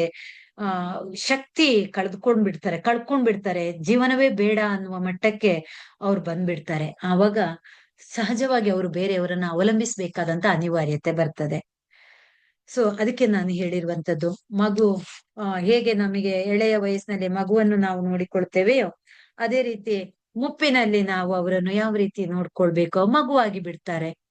ಸೊ ಯಾವಾಗ ಅವರು ನಮ್ಮನ್ನು ಚೆನ್ನಾಗಿ ನೋಡ್ಕೊಂಡಿರ್ತಾರೋ ಆ ಭಾವನೆ ನಮ್ಮಲ್ಲಿ ಬಂದದ್ದೇ ಆದಲ್ಲಿ ನಾವು ಅವರನ್ನು ಮುಪ್ಪಿನಲ್ಲಿ ಚೆನ್ನಾಗಿ ನೋಡ್ಲಿಕ್ಕೆ ಸಾಧ್ಯ. ಆದ್ರೆ ಅದೇ ನಾವು ಹಣದ ಹಿಂದೆ ಹೋದಾಗ, ಇವತ್ತು ಯಾಕೆ ನಮಗೆ ವಯೋವೃದ್ಧರು ಬೇಡ, ಯಾಕೆ ನಮಗೆ ಇವತ್ತು ಸಮಾಜದಲ್ಲಿ ಕೆಟ್ಟ ಕೆಲಸಗಳು ತಾಂಡವವಾಡ್ತಾ ಇದೆ, ಆ ಯಾಕೆ ಇವತ್ತು ಶಿಕ್ಷಣವನ್ನು ನಾವು ಮಾನವೀಯ ನೆಲೆಯಲ್ಲಿ ನೋಡ್ತಾ ಇಲ್ಲ, ಮೌಲ್ಯಗಳು ಯಾಕೆ ಇವತ್ತು ಕುಸಿತಾ ಇದೆ ಅಂತೆಲ್ಲ ನೋಡ್ಲಿಕ್ಕೆ ಹೋದ್ರೆ ಒಂದು ಉತ್ತರ ನಮಗೆ ಕಾಣುವಂಥದ್ದು ನಾವಿವತ್ತು ಹಣದ ಹಿಂದೆ ಹೋಗುವಂಥದ್ದು. ಯಾವಾಗ ನಾವು ಹಣದ ಹಿಂದೆ ಹೋಗ್ತೇವೆಯೋ ತನ್ನಿಂತಾನೆ ಮೌಲ್ಯಗಳು ಕುಸಿಲಿಕ್ಕೆ ಪ್ರಾರಂಭ ಆಗ್ತದೆ. ತಂದೆ ತಾಯಿ ಹಣ ಗಳಿಸಿ ಕೊಡುವಾಗ ಅಥವಾ ಅವರ ಆಸ್ತಿ ಅಂತಸ್ತು ಮಾಡಿ ಕೊಡುವಾಗ, ಅವರಿಗೆ ದುಡಿಲಿಕ್ಕೆ ಸಾಧ್ಯ ಆದಾಗ, ಅವರಿಂದ ನಮಗೆ ಏನೋ ಲಾಭ ಇದೆ ಅಂತ ಆದಾಗ ನಾವು ಅವರನ್ನು ಬಹಳ ಚೆನ್ನಾಗಿ ನೋಡ್ಕೊಳ್ತೇವೆ. ಹಣ ಬರ್ತಾ ಇತ್ತು ನೋಡಿ, ಅದು ನಿಂತಿತ್ತು ಅಂತಾದಾಗ ನಾವು ಅವರನ್ನು ದೂರ ಮಾಡ್ಲಿಕ್ಕೆ ಪ್ರಾರಂಭ ಮಾಡ್ತೇವೆ. ಸೊ ಹಾಗಾದ್ರೆ ಇದಕ್ಕೆಲ್ಲದಕ್ಕೂ ಪರಿಹಾರ ಇಲ್ವೇ? ಖಂಡಿತ ಇದೆ. ಅವರು ಎಲ್ಲಕ್ಕಿಂತ ದೊಡ್ಡ ಸಮಸ್ಯೆ ಕಾಣುವಂಥದ್ದು ಆರೋಗ್ಯದ ಸಮಸ್ಯೆ. ವಯಸ್ಸಾದಾಗ ಅದು ಸಹಜವಾದದ್ದು. ಅದು ಬೇರೆ ಬೇರೆ ರೀತಿಯ ಕಾಯಿಲೆಗಳು ಇರ್ಬೋದು. ನಾನು ಅಲ್ಲಿ ಕಾಯಿಲೆಗಳನ್ನು ಹೇಳಲಿಕ್ಕೆ ಹೋಗುದಿಲ್ಲ. ಒಂದು ಶ್ರವಣ ದೋಷ ಇರ್ಬೋದು, ಅಂದ್ರೆ ಕಿವಿ ಕೇಳದೆ ಇರ್ಬೋದು, ಕಣ್ಣು ಕಾಣದೆ ಇರ್ಬೋದು, ಆ ಗೊತ್ತೇ ಇದೆ BP ಶುಗರ್, ಇವತ್ತು ಕಾಯಿಲೆಗಳು ಅದು ವಯಸ್ಸಾದ ಮೇಲೆ ಬರ್ಬೇಕಾಗಿಲ್ಲ. ಇವತ್ತು ನಮ್ಮ ಜೀವನ ಶೈಲಿಯಿಂದಾಗಿ, ನಾವು ತಿನ್ನುವಂತ ಆಹಾರ ಪದ್ಧತಿಯಿಂದಾಗಿ ಕಾಯಿಲೆಗಳು ಇವತ್ತು ಅತ್ಯಂತ ಎಳೆಯ ವಯಸ್ಸಿನಲ್ಲಿ ಕೂಡ ಬರ್ತಾ ಇದೆ.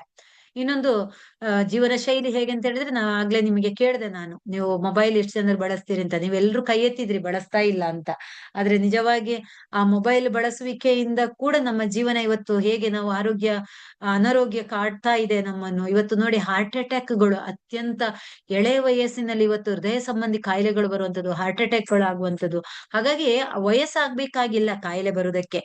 ಬಟ್ ಆದ್ರೂ ಕೂಡ ವಯಸ್ಸಾದ ನಂತರ ಅದು ವಯೋಸಹಜವಾಗಿ ಬರುವಂತ ಕಾಯಿಲೆಗಳು ಇದ್ದೇ ಇದೆ. ಕೈ ಕಾಲುಗಳು ನೋವಾಗುವಂಥದ್ದು, ನಡಿಲಿಕ್ಕೆ ಆಗದೆ ಇರುವಂತದ್ದು, ಒಬ್ರನ್ನ ಆಶ್ರಯಿಸುವಂಥದ್ದು, ಈ ಎಲ್ಲ ಕಾರಣಗಳು ಬಂದ್ಬಿಡ್ತವೆ. ಯಾವಾಗ ಕಾಯಿಲೆಗಳು ಬರ್ಲಿಕ್ಕೆ ಪ್ರಾರಂಭ ಆಗ್ತದೋ, ಯಾವಾಗ ಅವರಿಂದ ಹಣ ಬರೋದು ನಿಲ್ತದೋ, ಅವಾಗ ನಾವು ಅವ್ರನ್ನ ನಿರ್ಲಕ್ಷ್ಯ ಮಾಡ್ಲಿಕ್ಕೆ ಪ್ರಾರಂಭ ಮಾಡಿ ಬಿಡ್ತೇವೆ. ಇದೆಲ್ಲ ಸಮಸ್ಯೆಗಳನ್ನ ಅವರು ಎದುರಿಸ್ತಾ ಇದ್ದಾರೆ. ಹಾಗಾದ್ರೆ ನಾವು ಸಮಸ್ಯೆಯನ್ನು ಮಾತ್ರ ಹೇಳ್ತಾ ಹೋದ್ರೆ ಸಾಕಾಗೋದಿಲ್ಲ ಮಕ್ಳೇ. ಆ ಸಮಸ್ಯೆಗಳ ಜೊತೆಗೆ ಅದಕ್ಕೊಂದಷ್ಟು ನಾವು ಪರಿಹಾರವನ್ನು ಕೂಡ ಕಂಡ್ಕೊಳ್ಬೇಕಾದಂತ ಅನಿವಾರ್ಯತೆ ಇದೆ. ಈ ಸಂದರ್ಭದಲ್ಲಿ ಪರಿಹಾರ ತುಂಬಾ ಸುಲಭ. ಒಂದೇ ಮಾತಿನಲ್ಲಿ ಹೇಳೋದಿದ್ರೆ, ವಯಸ್ಸಾದ ಮೇಲೆ ಅವರಿಗೆ ಏನ್ ಬೇಕು ಅಂತ ಕೇಳಿದ್ರೆ ಅವ್ರು ಏನನ್ನೂ ನಿಮ್ಮಿಂದ ಬಯಸುವುದಿಲ್ಲ, ನಿಮ್ಮಿಂದ ನಮ್ಮಿಂದ. ಅವ್ರು ಬಯಸುವುದು ಒಂದೇ, ಅವರಿಗೆ ಪ್ರೀತಿ ಬೇಕು. ಅವರಿಗೆ ಕುಟುಂಬದಿಂದ, ಮನೆಯ ಸದಸ್ಯರಿಂದ, ಸಮಾಜದಿಂದ, ಸುತ್ತಮುತ್ತಲಿನಿಂದ ಯಾರಿಂದಲೇ ಇರ್ಬೋದು, ಅವರಿಗೆ ಬೇಕಾದದ್ದು ಪ್ರೀತಿ. ಅವರಲ್ಲಿ ಯಾವಾಗ ಅವರಿಗೆ ಪ್ರೀತಿಯ ಕೊರತೆ ಆಯ್ತೋ ಆವಾಗ ಅವರು ಈ ಎಲ್ಲ ಸಮಸ್ಯೆಗಳ ಸುಳಿಯಲ್ಲಿ ಸಿಲುಕಿಕೊಳ್ತಾರೆ. ನಾವು ವಯಸ್ಸಾದ ಮೇಲೆ ಅವರನ್ನು ನಾನು ಆಗ್ಲೇ ಹೇಳಿದಾಗೆ ಮಗುವಿನ ಹಾಗೆ ನೋಡ್ಕೊಳ್ಬೇಕಾದಂತ ಅನಿವಾರ್ಯತೆ ಇದೆ. ಪರಿಹಾರ ಬೇರೆ ಎಲ್ಲೂ ಇಲ್ಲ. ಅವರಿಗೆ ಆರೈಕೆ ಮಾಡ್ಬೇಕಾದಂತ ಅಗತ್ಯ ಇದೆ. ಅವರಿಗೆ ಬೇಕಾದಂತ ಸಣ್ಣ ಪುಟ್ಟ ಅಗತ್ಯತೆಗಳು, ಅದು ಅವ್ರದ್ದು ದೊಡ್ಡ ದೊಡ್ಡ ಅಗತ್ಯತೆಗಳು ಇರುವುದಿಲ್ಲ. ಅವರು ವಯಸ್ಸಾದ ನಂತರ ನನಗೊಂದು ಬಂಗಲೆ ಬೇಕು, ಕಾರ್ ಬೇಕು, ಅದ್ಬೇಕು ಇದ್ಬೇಕು ಏನ್ ಬಯಸುದಿಲ್ಲ. ಅವರು ನನ್ ಮಕ್ಕಳು ಚೆನ್ನಾಗಿರ್ಬೇಕು, ಒಂದು ಬಯಸೋದು ಅದನ್ನು. ಇನ್ನೊಂದು, ಆ ಮಕ್ಕಳು ನನಗೆ ಪ್ರೀತಿಯನ್ನು ಕೊಡ್ಬೇಕು. ಸೊ ಯಾವಾಗ ನಾವು ಒಂದ್ ನಿಮಿಷ, ಎಸ್, ಯಾವಾಗ ನಾವು ಮಕ್ಕಳಿಗೆ ಅವರಿಗೆ ಪ್ರೀತಿಯನ್ನು ಕೊಡ್ತೇವೆ, ಅವ್ರು ಬಯಸುದು ಈ ವಯಸ್ಸಿನಲ್ಲಿ ಅಷ್ಟೇ.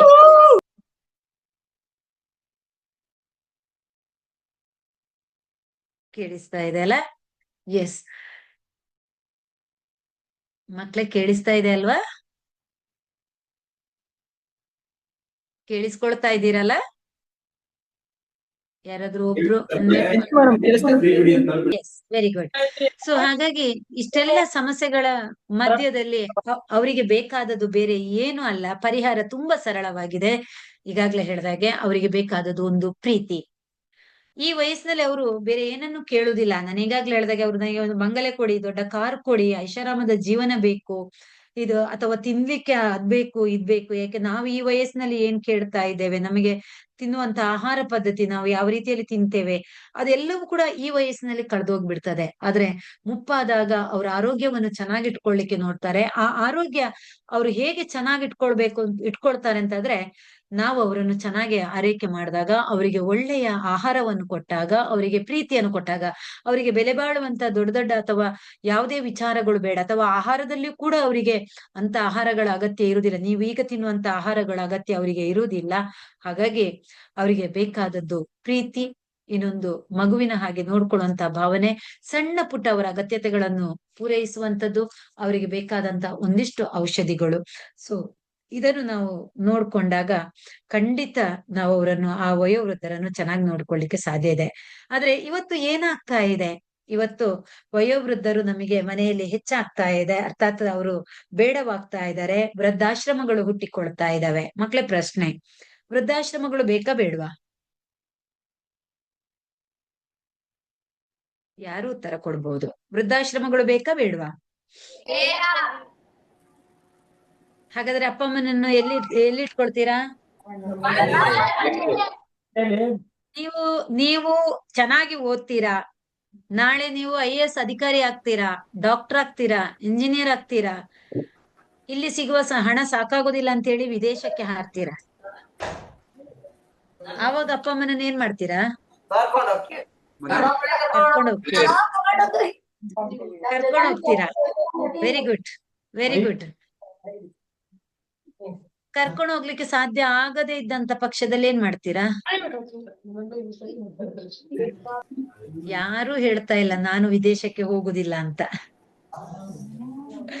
ನಾನು ವಿದೇಶಕ್ಕೆ ಹೋಗುದಿಲ್ಲ ಅಂತ ಯಾರು ಹೇಳ್ತಾ ಇಲ್ಲ. ನಾನು ಅಪ್ಪ ಅಮ್ಮನನ್ನು ಕರ್ಕೊಂಡು ಹೋಗ್ತೇನೆ ಅಂತ ಹೇಳ್ತಾ ಇದ್ದೀರಾ ಅಲ್ವಾ? ಎಸ್, ಕೆಲವೊಂದು ಸಂದರ್ಭಗಳು ನಮ್ಮನ್ನ ಆ ರೀತಿ ಮಾಡ್ತವೆ, ವಿಷಯ ಹೌದು. ಆದ್ರೆ ನಾವಿವತ್ತು ಯಾರು ನಾವೇ ಇಲ್ಲ ಅಪ್ಪ ಅಮ್ಮನನ್ನು ನಾವೇ ಚೆನ್ನಾಗಿ ನೋಡ್ಕೊಳ್ತೇವೆ, ವಿದೇಶಕ್ಕೆ ಕರ್ಕೊಂಡು ಹೋಗ್ತೇವೆ ಅಂತ ಹೇಳ್ತೇವೋ, ನಾವು ಅದೆಷ್ಟೋ ಇವತ್ತು ಸಮಾಜದಲ್ಲಿ ಅಂತ ಘಟನೆಗಳನ್ನು ನಾವು ನೋಡ್ತಾ ಇದ್ದೇವೆ. ಮಕ್ಕಳು ಕಲಿತಾರೆ, ರೆಕ್ಕೆ ಬಲಿತ ಮೇಲೆ ವಿದೇಶಕ್ಕೆ ಹಾರ್ತಾರೆ, ಇಲ್ಲಿ ಅಪ್ಪ ಅಮ್ಮನನ್ನು ವೃದ್ಧಾಶ್ರಮಕ್ಕೆ ಸೇರಿಸಿ ಬಿಡ್ತಾರೆ. ಅಲ್ಲಿ ಅವರಿಗೆ ಯಾವ ರೀತಿಯ ಪ್ರೀತಿ ಸಿಗ್ತದೋ ಗೊತ್ತಿಲ್ಲ. ಆದ್ರೆ ನಾವಿವತ್ತು ಅದರ ಜೊತೆಗೆ ನೋಡುವಂಥದ್ದು ಅಪ್ಪ ಅಮ್ಮನನ್ನು, ಅರ್ಥಾತ್ ಅಜ್ಜ, ವಯಸ್ಸಾದವರನ್ನು, ಅಜ್ಜ ಅಜ್ಜಿ ಆಸ್ತಿಗೆ ಬೇಕಾಗಿ ಇವತ್ತು ಮಗನೇ ಕಡಿದುಕೊಳ್ಳುವಂಥದ್ದು, ಮಗಳು ಆಸ್ತಿಗೆ ಬೇಕಾಗಿ ಅಪ್ಪ ಅಮ್ಮನನ್ನು ಸಾಯಿಸುವಂಥದ್ದು, ಇಂಥ ವಿಚಾರಗಳನ್ನು ನಾವು ಅದೆಷ್ಟು ನೋಡ್ತಾ ಇದ್ದೇವೆ. ಸೊ ಯಾಕೆ ಹೇಳ್ತಾ ಇದ್ದೇನೆ ಅಂತ ಹೇಳಿದ್ರೆ, ನಾವು ಅವರಾಗೆ ಆಗ್ಬಾರ್ದು. ನೀವೀಗ ಏನ್ ಹೇಳಿದ್ರು, ನಾವು ಕರ್ಕೊಂಡು ಹೋಗ್ತೇವೆ ಅಂತ ಹೇಳಿದ್ರಲ್ವಾ, ಹಾಗಾಗಿ ಅದೇ ರೀತಿಯಲ್ಲಿ ನೀವು ವಿದೇಶಕ್ಕೆ ಕರ್ಕೊಂಡು ಹೋಗ್ತಿರೋ ಅಥವಾ ಎಲ್ಲಿಗೆ ಹೋಗ್ತಿರೋ ಗೊತ್ತಿಲ್ಲ, ಅಪ್ಪ ಅಮ್ಮ ನಮ್ ಜೊತೆಗೆ ಇರುವಷ್ಟು ದಿನ ಅವರಿಗೆ ಪ್ರೀತಿಯನ್ನು ಕೊಡಿ, ಅವರನ್ನು ಅವರ ಮೇಲೆ ಕಾಳಜಿ ಇಡಿ, ಅವರನ್ನು ಚೆನ್ನಾಗಿ ನೋಡ್ಕೊಳ್ಳಿ. ಅದೇ ನಾವು ಅವರಿಗೆ ಕೊಡುವಂತಹ ಇದು. ವೃದ್ಧಾಶ್ರಮಗಳು ಇವತ್ತು ಹುಟ್ಟಿಕೊಳ್ತಾ ಇದ್ದಾವೆ. ಕೆಲವೊಮ್ಮೆ ಅದು ಅನಿವಾರ್ಯತೆ ಕೂಡ ಇರ್ತದೆ. ಯಾರೇ ಸಾಕ್ಲಿಕ್ಕೆ ಇಲ್ಲದೆ ಇದ್ದಂತ ಸಂದರ್ಭದಲ್ಲಿ ಅದು ಅನಿವಾರ್ಯತೆ ಇರ್ಬೋದೇ ವಿನಃ, ವೃದ್ಧಾಶ್ರಮಗಳು ಇದೆ ಎನ್ನುವ ಕಾರಣಕ್ಕಾಗಿ ದಯವಿಟ್ಟು ವೃದ್ಧಾಶ್ರಮಕ್ಕೆ ಸೇರಿಸುವಂತ ಪ್ರಯತ್ನವನ್ನು ಮಾಡಬೇಡಿ. ಮತ್ತೆ ಇದಕ್ಕೆ ಸಂಬಂಧಪಟ್ಟ ಇನ್ನೊಂದಷ್ಟು ವಿಚಾರಗಳು ಇದ್ದಾಗ ಮತ್ತೆ ಪ್ರಶ್ನೆಗಳನ್ನು ಖಂಡಿತ ಕೇಳ್ಬೋದು. ಮುಂದಕ್ಕೆ ಹೋಗ್ತೇನೆ, ಯಾಕಂದ್ರೆ ಸಮಯ ಕೂಡ ಓಡ್ತಾ ಇದೆ. ಎಲ್ಲ ವಿಚಾರಗಳನ್ನು ಕವರ್ ಮಾಡ್ಕೊಳ್ತೇನೆ, ಆ ನಂತರ ನೀವು ಪ್ರಶ್ನೆಗಳನ್ನು ಕೂಡ ಕೇಳ್ಬೋದು, ಮಾತನಾಡೋಣ. ಇನ್ನು ಮುಂದಿನ ಬಹಳ ಮುಖ್ಯವಾದಂತ ಒಂದು ವಿಚಾರ, ಬಹುಶಃ ಇದರ ಬಗ್ಗೆ ನಾನು ಯಾವ ಪದಗಳನ್ನು ಬಳಸ್ಬೇಕು ಅಂತ ಕೂಡ ನನಗೆ ಗೊತ್ತಿಲ್ಲ. ವಿಕಲಚೇತನರು ಅಂತ ನಾವು ಹೇಳ್ಬೇಕು, ಅಥವಾ ಇನ್ನು ಯಾವ ರೀತಿಯಲ್ಲಿ ಅವರನ್ನು ನಾವು ಇವತ್ತು ಸಂಬೋಧಿಸ್ಬೇಕು ಎನ್ನುವುದು ಕೂಡ ನಾವಿವತ್ತು ಆಲೋಚನೆ ಮಾಡ್ಬೇಕಾಗಿದೆ. ಯಾಕಂದ್ರೆ ಕೆಲವೊಂದು ಪದಗಳನ್ನು ಬಳಸುವುದು ಕೂಡ ಈ ವಿಚಾರವನ್ನು ಹೇಳಿದಾಗ ಬಹಳ ಕಷ್ಟ ಸಾಧ್ಯ. ಕೆಲವೊಮ್ಮೆ ನಾವಿಂತ, ಯಾಕಂದ್ರೆ ನಾನು ತುಂಬಾ ಹತ್ತಿರದಿಂದ ಬಲ್ಲಂತ ವಿಚಾರ ಕೂಡ ಇದು ಹೌದು. ಯಾಕಂದ್ರೆ ನನ್ನ ವಿದ್ಯಾರ್ಥಿಗಳು ಕೂಡ ಕೆಲವರು ಇದ್ರು, ಅವರು ನನ್ನಲ್ಲಿ ಕೆಲವೊಂದು ವಿಚಾರಗಳನ್ನು ತುಂಬಾ ಹಂಚಿಕೊಳ್ತಾ ಇದ್ರು. ಅವರು ಮನೆಯಲ್ಲಿ ಅನುಭವಿಸ್ತಾ ಇದ್ದಂತ ನೋವನ್ನು ಹೇಳ್ಕೊಳ್ತಾ ಇದ್ರು, ಸಮಾಜದಲ್ಲಿ ಅವರು ಅನುಭವಿಸಿದಂತ ನೋವನ್ನು ಹೇಳ್ಕೊಳ್ತಾ ಇದ್ರು, ಬಸ್ಸಲ್ಲಿ ಬರುವಾಗ ಹೋಗುವಾಗ ಆಗುವಂತ ನೋವನ್ನು ಹೇಳ್ಕೊಳ್ತಾ ಇದ್ರು, ಸ್ನೇಹಿತರು ಅವರನ್ನು ನಡೆಸ್ಕೊಳ್ತಾ ಇದ್ದಂತ ರೀತಿಯನ್ನು ಹೇಳ್ಕೊಳ್ತಾ ಇದ್ರು. ಸೊ ಹಾಗಾಗಿ ಈ ಒಂದು ವಿಚಾರದ ಬಗ್ಗೆ ಹೇಳುವಾಗ ಬಹಳಷ್ಟು ನಾವು ಅದನ್ನು ನೋವು ಆಗ್ತದೆ ಅಂತ ಕೂಡ ಹೇಳ್ಬಾರ್ದು ಅಂತಲೂ ಹೇಳ್ತಾರೆ. ಆದ್ರೂ ನಾವು ತುಂಬಾ ಆಲೋಚನೆ ಮಾಡಿ ಈ ವಿಚಾರಗಳನ್ನು ಹೇಳ್ಬೇಕಾಗ್ತದೆ. ಹಾಗಾದ್ರೆ ಏನು ವಿಕಲಚೇತನರು, ವಿಕಲಚೇತನ ಅಂದ್ರೆ ಏನು? ಅದು ವ್ಯಕ್ತಿಯಲ್ಲಿ ದೈಹಿಕವಾಗಿರ್ಬೋದು, ಮಾನಸಿಕವಾಗಿರ್ಬೋದು, ಸಂವೇದನಾತ್ಮಕವಾಗಿರ್ಬೋದು, ಬೌದ್ಧಿಕವಾಗಿರ್ಬೋದು, ಅವರಲ್ಲಿ ಆ ಒಂದು ಸಾಮರ್ಥ್ಯದಲ್ಲಿ ಏನೋ ಒಂದು ಮಿತಿಯನ್ನು ಕಾಣುವಂಥದ್ದು. ಅದು ಎಲ್ಲಾ ಸಂದರ್ಭದಲ್ಲಿ ಅರ್ಥಾತ್ ಅದು ಕೆಲವೊಮ್ಮೆ ಹುಟ್ಟಿನಿಂದ ಬರ್ಬೋದು, ಇನ್ ಕೆಲವೊಮ್ಮೆ ಆಕಸ್ಮಿಕವಾಗಿ ಬರ್ಬೋದು, ಇನ್ ಕೆಲವೊಂದ್ಸಲ ಅಪಘಾತ ಅರ್ಥಾತ್ ನಾವಾಗಿ ತಂದ್ಕೊಳ್ಳುವಂಥದ್ದು ಕೂಡ ಇರ್ತದೆ. ಇಲ್ಲಿ ನಾನು ಆರಂಭದಲ್ಲೇ ಹೇಳ್ಬಿಡ್ತೇನೆ, ಈ ವಿಕಲಚೇತನವನ್ನು ಹುಟ್ಟಿನಿಂದ ಬರುವುದನ್ನು ಕೆಲವೊಂದ್ಸಲ ತಪ್ಪಿಸ್ಕೊಳ್ಳಿಕ್ ಆಗೋದಿಲ್ಲ. ಆಕಸ್ಮಿಕವಾಗಿ ಬರುವುದನ್ನು ಕೂಡ ತಪ್ಪಿಸ್ಕೊಳ್ಳಿಕ್ ಆಗೋದಿಲ್ಲ ಕೆಲವೊಂದು ಸಲ. ಕೆಲವೊಂದ್ಸಲ ನಾವಾಗಿ ಬರೆಸ್ಕೊಳ್ಳೋದಿದೆ. ಅದಕ್ಕೊಂದು ಬೆಸ್ಟ್ ಎಕ್ಸಾಂಪಲ್ ನಾನು ಕೊಡ್ತೇನೆ ಮಕ್ಳೇ. ತಂದೆ ತಾಯಿ, ನಾನು ಆಗ ಆರಂಭದಲ್ಲಿ ಒಂದು ಮಾತನ್ನು ಹೇಳ್ದೆ, ನಾನು ಕತೆ ಅಲ್ಲ, ಒಂದು ವಿಚಾರವನ್ನು ಹೇಳ್ತಾ ಹೋದೆ, ನೀವು ಕಣ್ಮುಚ್ಚಿ ಕೇಳಿಸ್ತಾ ಹೋದ್ರಿ. ಈಗ ಅದಕ್ಕೆ ಬರ್ತೇನೆ ನಾನು. ನಮ್ಮನ್ನು 10, 18 ಬಹುಶಃ ಇಲ್ಲಿ 18 ವರ್ಷ 20 ವರ್ಷದವರೆಗಿನ ಮಕ್ಕಳು ಕೂಡ ಇರ್ಬೋದು, 10ರಿಂದ 20ರವರೆಗಿನ ಮಕ್ಕಳು. ನಾವು ಆ 10ರಿಂದ ಅಂದ್ರೆ ಅರ್ಥಾತ್ 20ನೇ ವಯಸ್ಸಿನವರೆಗೆ ನಮ್ಮನ್ನ ಅಪ್ಪ ಅಮ್ಮ ಹೇಗ್ ಸಾಕಿದ್ರು, ಎಷ್ಟ್ ಚೆನ್ನಾಗ್ ನೋಡ್ಕೊಂಡ್ರು. ಒಂದಿಷ್ಟು ಹೊತ್ತು ಮನೆಗೆ ಬರುದು ತಡಾದ್ರೆ, ನೀವು ಹಾಸ್ಟೆಲ್ ಅಲ್ಲಿ ಇರೋ ಕಾರಣ ಅದ್ ನಿಮಗೆ ಗೊತ್ತಾಗೋದಿಲ್ಲ. ಒಂದಿಷ್ಟು ಹೊತ್ತು ತಡ ಆದ್ರೆ ಯಾಕ್ ನನ್ ಮಗ ಬರ್ಲಿಲ್ಲ, ನನ್ ಮಗಳು ಬರ್ಲಿಲ್ಲ ಅಂತ ಅಪ್ಪ ಅಮ್ಮ, ಯಾಕಂದ್ರೆ 18 ವರ್ಷ 20 ವರ್ಷ ನಿಮ್ಮನ್ನು ಸಾಕಿಸಲ ಇದ್ದಾರೆ. ಅದೇ ನಾವು ಏನ್ ಮಾಡ್ತೇವೆ ಗೊತ್ತಾ, ಒಂದು ಕ್ಷಣದ ಸುಖಕ್ಕಾಗಿ, ಮೊಬೈಲಿನ ಆ ಸುಖಕ್ಕಾಗಿ, ಅಥವಾ ನಮ್ಮ ಜೀವನದಲ್ಲಿ ಇನ್ನೊಂದು ಒಂದು ಹುಡುಗರಾದ್ರೆ ಒಂದು ಹೆಣ್ಣಿನ ಆಕರ್ಷಣೆಗೊಳಗಾಗಿ, ಹುಡುಗಿಯರಾದ್ರೆ ಒಂದು ಗಂಡಿನ ಆಕರ್ಷಣೆಗೊಳಗಾಗಿ, ಒಂದು ಕ್ಷಣದ ಆ ಪರಿಚಯಕ್ಕಾಗಿ ನಾವು ಏನ್ ಮಾಡಿ ಬಿಡ್ತೇವೆ, 18-20 ವರ್ಷ ಸಾಕಿದ ನಮ್ಮ ಅಪ್ಪ ಅಮ್ಮನನ್ನು ಮರ್ತು ಬಿಡ್ತೇವೆ. ನಾವ್ ಇದನ್ನ ಆಲೋಚನೆ ಮಾಡ್ಬೇಕು ಮಕ್ಳೇ. ಸೊ ಹಾಗಾಗಿ ನಾನು ಕೇವಲ ಈ 3 ವಿಚಾರ ಅಲ್ಲ, ಜನರಲ್ ಎಲ್ಲಾ ವಿಚಾರವನ್ನು ಹೇಳ್ತಾ ಇದ್ದೇನೆ. 18 ವರ್ಷ 20 ವರ್ಷ ಸಾಕಿದ ಅಪ್ಪ ಅಮ್ಮನನ್ನು ನಾವು ಒಂದು ಕ್ಷಣ ಸಿಕ್ಕಿದ ಮೊಬೈಲ್ಗಾಗಿ ಮರ್ತು ಬಿಡ್ತೇವೆ, ಒಂದು ಕ್ಷಣ ಸಿಕ್ಕಿದ ಪ್ರೀತಿಗಾಗಿ ಮರ್ತು ಬಿಡ್ತೇವೆ. ಅದೇ ನಮ್ಮ ಅಪ್ಪ ಅಮ್ಮನ ಮತ್ತೆ ಪುನಃ ನಾನು ಆರಂಭದಲ್ಲಿ ಹೇಳಿದ ವಿಚಾರಕ್ಕೆ ಹೋಗಿ, ಅಮ್ಮನ ಉದರದಿಂದ ಗರ್ಭದಿಂದ ನೀವು ಆಗತಾನೆ ಭೂಮಿ ಮೇಲೆ ಬಂದಿದ್ದೀರಾ, ಆಗತಾನೆ ಈ ಪ್ರಪಂಚವನ್ನು ಕಂಡಿದ್ದೀರಾ. ನಿಮ್ಮನ್ನು 1 ವರ್ಷ ಅಮ್ಮ ಸಾಕಿದ್ದನ್ನು ನೆನಪು ಮಾಡ್ಕೊಳ್ಳಿ. ನೀವು ಅಲ್ಲೇ ಚಾಪೆಯಲ್ಲಿ ಕಕ್ಕುಸು ಮಾಡಿದಾಗ ಅಮ್ಮನಿಗೆ ಹೇಸಿಗೆ ಆಗ್ಲಿಲ್ಲ, ನೀವು ಚಾಪೆಯಲ್ಲಿ ಮೂತ್ರ ಮಾಡಿದಾಗ ನಿಮ್ಮ ಅಪ್ಪ ಅಮ್ಮನಿಗೆ ಹೇಸಿಗೆ ಆಗ್ಲಿಲ್ಲ. ನಿಮ್ಮನ್ನು ಬಾಯಿಗೆ ಕೊಟ್ರು, ಅಮ್ಮ ಬೇಕಾದನ್ನೆಲ್ಲ ತಿನ್ಲಿಕ್ಕೆ ಕೊಟ್ರು, ಅವಾಗ ಅಮ್ಮ ಯಾವುದೇ ತೊಂದರೆ ಆಗ್ಲಿಲ್ಲ, ಎಷ್ಟು ಕಷ್ಟ ಇದ್ರು ಕೂಡ. ಆದ್ರೆ 18-20 ವರ್ಷದವರೆಗೆ ನಿಮ್ಮನ್ನು ಬಹಳ ಚೆನ್ನಾಗಿ ಸಾಕಿ ಸಲಹಿದ್ರು. 18 ವರ್ಷ 20 ವರ್ಷ ಕಳೆಯಿತು ಅಂತಾದಾಗ ನಾವು ಅಪ್ಪ ಅಮ್ಮನ ಪ್ರೀತಿಯಿಂದ ಹೊರಗೆ ಬಂದು ಬಿಡ್ತೇವೆ. ಅರ್ಥಾತ್ ಅಪ್ಪ ಅಮ್ಮನ ಮೇಲೆ ನಮಗೆ ಯಾವುದೇ ರೀತಿಯ ಪ್ರೀತಿ ಗೌರವಗಳು ಇರದೆ ದೂರ ಆಗಿ ಬಿಡ್ತೇವೆ. ಸೊ ಈ ಸಂದರ್ಭದಲ್ಲಿ ನಾನು ಈ ವಿಚಾರ ಯಾಕೆ ತಂದೆ ಅಂತ ಹೇಳಿದ್ರೆ ಮಕ್ಳೇ, ಆಕಸ್ಮಿಕ ಬೇರೆ, ಹುಟ್ಟಿನಿಂದ ಬರುದು ಬೇರೆ. ಅಪಘಾತ ಅಂತ ಹೇಳಿದಾಗ ಕೇವಲ ಆಕ್ಸಿಡೆಂಟ್ ಮಾತ್ರ ಅಂತ ಹೇಳೋದಿಲ್ಲ. ಆದ್ರೆ ಈ ವಿಚಾರವನ್ನು ನಾನು ಒಂದು ಹೇಳ್ತೀನಿ, ಇಲ್ಲಿ 18 ವರ್ಷ ದಾಟಿದ ಮಕ್ಕಳು, ಅರ್ಥಾತ್ ಗಾಡಿ ಓಡಿಸುವ ಮಕ್ಕಳು ಕೂಡ ಇರ್ಬೋದು. ನೀವು ಹಾಸ್ಟೆಲ್ ಅಲ್ಲೆಲ್ಲ ಇದ್ರು ಮನೆಗೆ ಹೋದಾಗ ನಾನು ಯಾಕೆ ಒಂದು ವಿಚಾರ, ಅಂಗವಿಕಲತೆ ಅಥವಾ ಸಾರಿ ವಿಕಲಚೇತನರು ಅಥವಾ ಊನತೆ ಯಾಕೆ ಬರ್ತದೆ ಅಂದ್ರೆ ಇದೊಂದು ಕಾರಣ ಕೊಡ್ತೇನೆ. ನಾನು ಅದೆಷ್ಟೋ ಮಕ್ಕಳನ್ನು ಬೈಕ್ ಓಡಿಸುವುದನ್ನು ನೋಡ್ತೇನೆ. ಬೈಕ್ ಓಡಿಸ್ತಾ ಇರ್ತಾರೆ, ಹೆಲ್ಮೆಟ್ ತಲೆಗೆ ಹಾಕ್ಬೇಕಾದಂತ ಹೆಲ್ಮೆಟ್ ಕೈಯಲ್ಲಿ ಇರ್ತದೆ. 2 ಜನ ಬೈಕಲ್ಲಿ ಒಬ್ರು ಕೂತ್ಕೊಂಡು 2 ಜನ ಕೂತ್ಕೊಂಡು ಹೋಗ್ಬೇಕಾದಂತ ಜಾಗದಲ್ಲಿ 4 ಜನರು ಕೂತ್ಕೊಂಡು ಹೋಗ್ತಾರೆ. 4 ಜನರ ತಲೆಯಲ್ಲೂ ಹೆಲ್ಮೆಟ್ ಇರುವುದಿಲ್ಲ. ವೇಗವಾಗಿ ಓಡಿಸ್ತಾರೆ, ಏನೋ ಆಕಸ್ಮಿಕವಾಗಿ ಏನೋ ಒಂದು ಅಪಘಾತ ಸಂಭವಿಸಿ ಬಿಡ್ತದೆ, ಕೈಕಾಲು ಮುರ್ಕೊಳ್ತಾರೆ, ಅಂಗವುನತೆಗೆ ಒಳಗಾಗಿ ಬಿಡ್ತಾರೆ. ಸೊ ಅಪ್ಪ ಅಮ್ಮನ ಪರಿಸ್ಥಿತಿಯನ್ನು ಈಗ ಆಲೋಚನೆ ಮಾಡ್ಕೊಳ್ಳಿ, ನಿಮ್ಮ ಸ್ಥಿತಿಯನ್ನು ಆಲೋಚನೆ. ಸೊ ಹಾಗಾಗಿ ಇಲ್ಲಿ ಕೆಲವೊಂದು ಈ ವಿಚಾರ ಬಂದಾಗ ನಾವು ಇದನ್ನು ಕೂಡ ಗಮನಿಸಬೇಕಾದಂತಹ ಅನಿವಾರ್ಯತೆ ಇರ್ತದೆ. ಸೊ ಇದನ್ನು ಕೂಡ ನಾವು ಗಮನಿಸ್ಕೊಳ್ಬೇಕು. ನಿಮಿಷ ಮಕ್ಕಳೇ.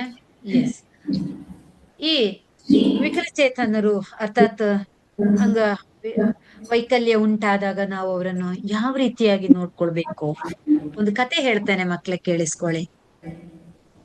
ಒಬ್ಬ ಹುಡುಗ ಒಂದ್ಸಲ ಒಂದು ನಾಯಿ ಮರಿ ತರ್ಬೇಕು ಅಂತ ಪೇಟೆಗೆ ಹೋಗ್ತಾನಂತೆ. ನಾಯಿ ಮರಿ ಮಾರಾಟ ಮಾಡುವಂತ ಒಂದು ಅಂಗಡಿ ಇದೆ.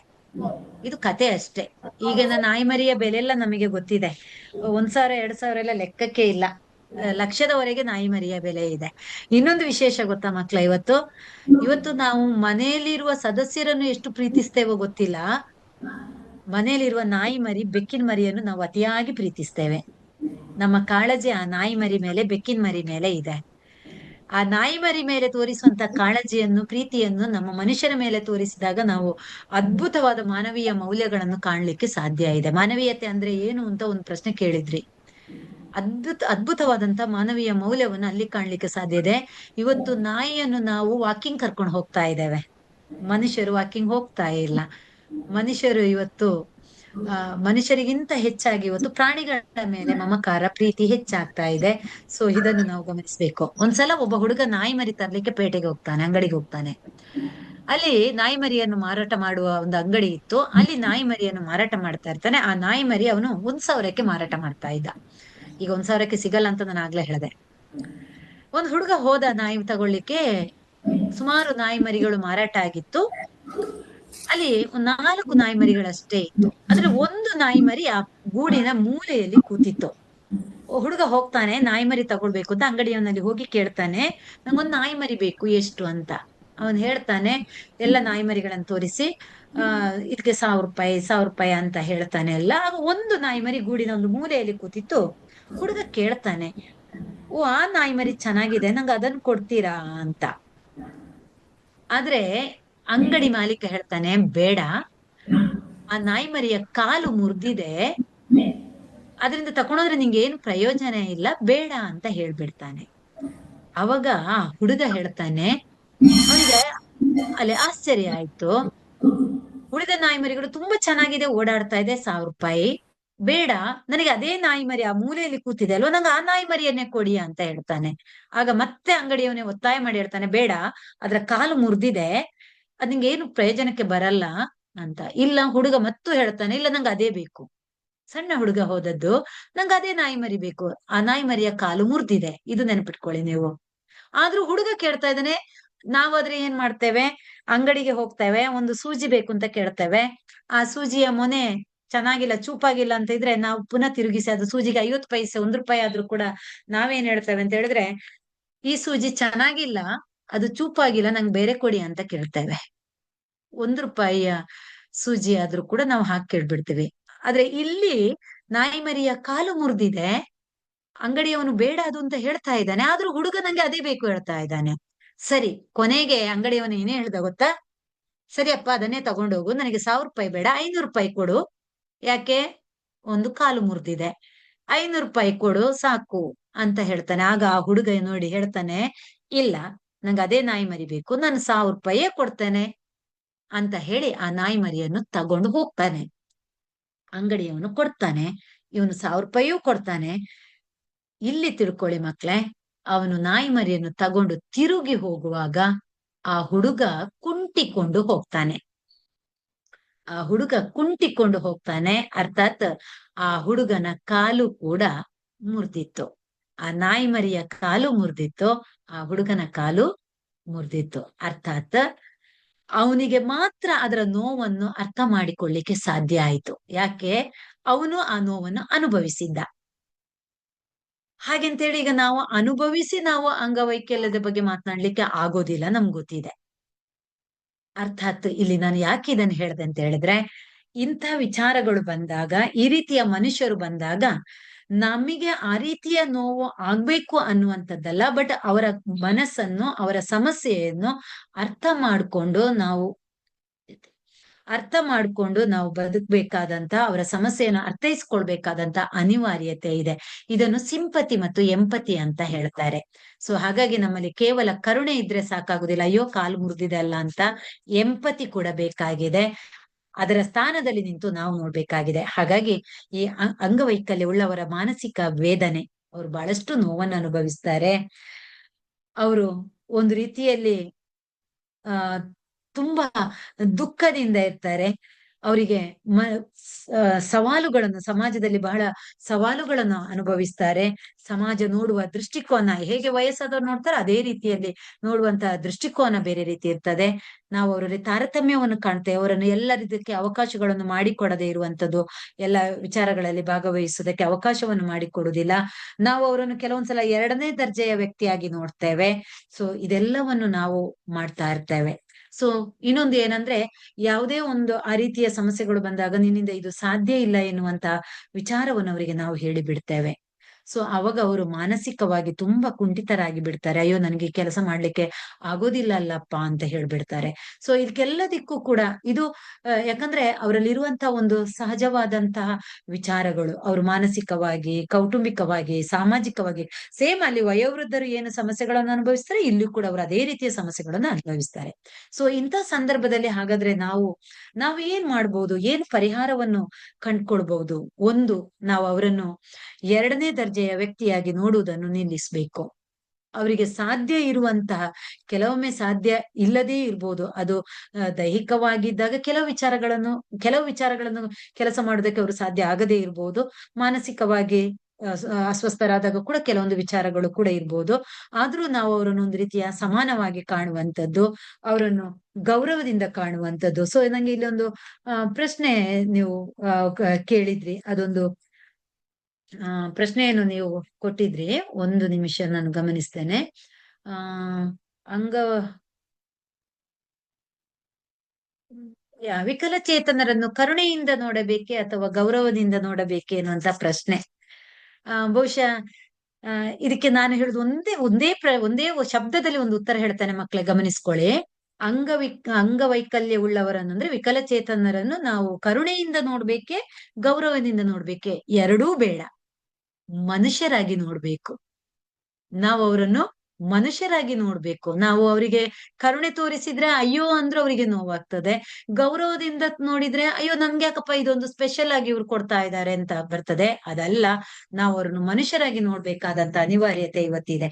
ಅದು ಎಲ್ಲರನ್ನೂ ಅಷ್ಟೇ. ಇವತ್ತು ನಾವು ಮನುಷ್ಯರಾಗಿ ನೋಡೋದನ್ನೇ ಬಿಟ್ಟಿದ್ದೇವೆ, ಮರ್ತಿದ್ದೇವೆ. ನಾವು ಇವತ್ತು ಮನುಷ್ಯರನ್ನು ಮನುಷ್ಯರಾಗಿ ನೋಡ್ತಾ ಇಲ್ಲ. ಯಾಕೆ ಅಂತ ಹೇಳಿದ್ರೆ, ಬೆಳಿಗ್ಗೆ ಎದ್ದ ತಕ್ಷಣ, ನಾನು ಮಧ್ಯೆ ಬಂದಾಗ ವಿಚಾರಗಳನ್ನು ಹೇಳ್ತೇನೆ, ಒಂದ್ಸಲ ನೀವು ಟಿವಿ ಆನ್ ಮಾಡಿ ಮಕ್ಳೇ. ಬಹುಶಃ ನಿಮ್ಗೆ ವಸತಿ ನಿಲಯಗಳಲ್ಲಿ ಟಿವಿ ಎಷ್ಟು ನೋಡ್ಲಿಕ್ಕೆ ಬಿಡ್ತಾರೋ ನಂಗೆ ಗೊತ್ತಿಲ್ಲ. ಒಮ್ಮೆ ನೀವು ನ್ಯೂಸ್ ನೋಡಿ, ಬೆಳಿಗ್ಗೆ ಎದ್ದ ತಕ್ಷಣ ನಮಗೆ ಎಲ್ಲ ಅಭ್ಯಾಸ ಇದೆ.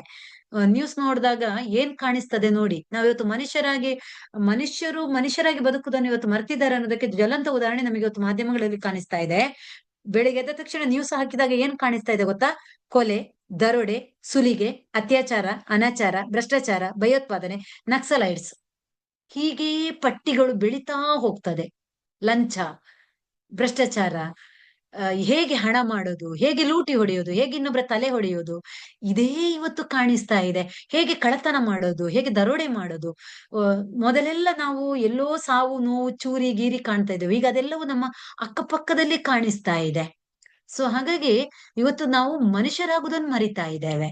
ಹಾಗಾಗಿ ನಾನು ಈ ಪ್ರಶ್ನೆಗೆ ಒಂದೇ ಉತ್ತರ ಕೊಡ್ತಾ ಇದ್ದೇನೆ. ಅದು ಯಾವುದೇ ಇರ್ಬೋದು, ಅಂಗವೈಕಲ್ಯ ಉಂಟಾದಾಗ ಇರ್ಬೋದು, ವಿಕಲಚೇತನನ್ನು ಇರ್ಬೋದು, ವಯೋವೃದ್ಧರನ್ನು ಇರ್ಬೋದು, ಹೆಣ್ಣು ಮಕ್ಕಳನ್ನು ಇರ್ಬೋದು, ಅವರಿಗೆ ಪ್ರತ್ಯೇಕವಾದ ಸ್ಥಾನಮಾನ ಯಾವುದು ಬೇಡ. ಅವರಿಗೆ ಬೇಕಾದದ್ದು ಅವರನ್ನು ಮನುಷ್ಯರಾಗಿ ನೋಡ್ಬೇಕಾದಂತ ಅನಿವಾರ್ಯತೆ ಇವತ್ತು ಇದೆ. ಸೊ ಹಾಗಾಗಿ ನಾವಿವತ್ತು ಆ ರೀತಿಯ ವಿಚಾರ ಬಂದಾಗ ಅವರನ್ನು ಮನುಷ್ಯನಾಗಿ ನೋಡುವಂತಹ ಒಂದು ಭಾವನೆ ಬೇಕು. ಅವರಿಗೆ ಸಿಕ್ಕಂತ ಅವಕಾಶಗಳನ್ನು ಕಲ್ಪಿಸಿಕೊಡ್ಬೇಕಾದಂತ ಅನಿವಾರ್ಯತೆ ಇದೆ. ಶಿಕ್ಷಣದಲ್ಲಿ ಅವರಿಗೆ ವಂಚಿತರನ್ನಾಗಿ ಮಾಡಬಾರ್ದು. ಯಾಕಂದ್ರೆ ನಾನು ಇದನ್ನೇ ಹೇಳ್ತಾ ಇದ್ದೇನೆ. ನಾನೊಬ್ಬ ವಿದ್ಯಾರ್ಥಿನಿ ಇದ್ಲು. ಅವಳು ಇವತ್ತು ಅಂಗವೈಕಲ್ಯ ಇದ್ರೂ ಕೂಡ ಅವಳು B.Ed ವರೆಗೆ ಇವತ್ತು B.Ed ಮಾಡುವಂತ ಹಂತಕ್ಕೆ ಈಗ ಬೆಳೆದಿದ್ದಾಳೆ. ಯಾಕಂದ್ರೆ ಅದನ್ನೆಲ್ಲವನ್ನು ಮೀರಿ ನಿಂತು ಅವ್ರು ಬೆಳಿಬೇಕಾದಂತ ಅನಿವಾರ್ಯತೆ ಇದೆ. ನಾವು ಅವರನ್ನು ನೋಡುವಂತ, ಯಾಕಂದ್ರೆ ನಿಮ್ಮ ಸಹಪಾಠಿಗಳು ಕೆಲವೊಮ್ಮೆ ಇರ್ಬೋದು, ಯಾವತ್ತೂ ಕೂಡ ಅವರು ಜೊತೆಗೆ ಬಂದಾಗ, ನಿಮ್ಮ ಪಕ್ಕ ಬಂದಾಗ ಅವರನ್ನು ಹಿಂಸಿಸುವಂತದ್ದು ಇರ್ಬೋದು, ಅವರನ್ನು ಬೇರೆ ರೀತಿಯಲ್ಲಿ ನಮ್ಗಿಂತ ಭಿನ್ನವಾಗಿ ನೋಡುವಂಥದ್ದು ಇರ್ಬೋದು, ಅವರನ್ನು ಹೀಯಾಳಿಸುವಂಥದ್ದು ಇರ್ಬೋದು. ಇದನ್ನೆಲ್ಲವನ್ನು ನಾವು ಬಿಡ್ಬೇಕು. ಯಾವತ್ತೂ ಕೂಡ ಅವರನ್ನು ಹೀಯಾಳಿಸಬಾರ್ದು. ನಮ್ಮ ಹಾಗೆ ಮನುಷ್ಯರಾಗಿ ನೋಡ್ಬೇಕು. ಅವರಿಗೆ ಬೆಂಬಲ ನೀಡುವಂಥದ್ದು ಇರ್ಬೋದು, ಪ್ರೋತ್ಸಾಹ ನೀಡುದಿರ್ಬೋದು, ಅವರ ಅವರಲ್ಲಿ ಏನಾದ್ರೂ ಪ್ರತಿಭೆ ಇದ್ರೆ ಅದನ್ನು ಗುರುತಿಸುವಂಥದ್ದು ಇರ್ಬೋದು, ಅವರ ಆತ್ಮಸ್ಥೈರ್ಯವನ್ನು ಹೆಚ್ಚು ಮಾಡುದಿರ್ಬೋದು. ಈ ಎಲ್ಲ ಕೆಲಸವನ್ನು ನೀವು ಮಾಡ್ಬೇಕಾದಂತ ಅನಿವಾರ್ಯತೆ ಕೂಡ ಇದೆ. ಯಾವತ್ತೂ ಕೂಡ ಅವರನ್ನು ತಾರತಮ್ಯದಿಂದ ನೋಡಬಾರ್ದು. ಸೊ ಇನ್ನು ಆ ರೀತಿಯ ಸಮಸ್ಯೆಗಳು ಇದ್ದಾಗ ಅವರು ಕೂಡ ಬದುಕನ್ನು ಕೆಲವರು ಚೆನ್ನಾಗಿ ಕಟ್ಟಿಕೊಳ್ತಾರೆ ಅನ್ನೋದಕ್ಕೆ ಕೂಡ ನಮ್ಮ ಮುಂದೆ ಬೇಕಾದಷ್ಟು ಉದಾಹರಣೆಗಳು ಕೂಡ, ನಮ್ಮಲ್ಲಿ ಅಂತ ಉದಾಹರಣೆಗಳು ಕೂಡ ಬೇಕಾದಷ್ಟು ಇದೆ. ಯಾಕಂದ್ರೆ ನೀವು ಗಮನಿಸಬಹುದು, ಅರುಣಿಮಾ ಸಿನ್ಹಾ ಅನ್ನುವಂತ ಒಂದು ಉದಾಹರಣೆಯನ್ನು ಕೂಡ ನಾನು ಇಲ್ಲಿ ಕೊಡ್ತೇನೆ. ಅರುಣಿಮಾ ಸಿನ್ಹಾ ಅನ್ನುವಂತ ಒಂದು ಹುಡುಗಿ, ಆಕೆ ವಾಲಿಬಾಲ್ ಆಟಗಾರ್ತಿ. ಅಂದ್ರೆ ಬದುಕನ್ನು ನಮ್ಮಲ್ಲಿ ಆತ್ಮಸ್ಥೈರ್ಯ ಇದ್ದಾಗ, ಆತ್ಮವಿಶ್ವಾಸ ಇದ್ದಾಗ, ಈ ರೀತಿಯ ಸಮಸ್ಯೆಗಳಿದ್ದಾಗ ಸಮಾಜವನ್ನು ಕೂಡ ಎದುರಿಸಿ ಬದುಕಲಿಕ್ಕೆ ಸಾಧ್ಯ ಅನ್ನೋದಕ್ಕೆ ನಾನೊಂದು ಉದಾಹರಣೆಯನ್ನು ಕೂಡ ಕೊಡ್ತೇನೆ.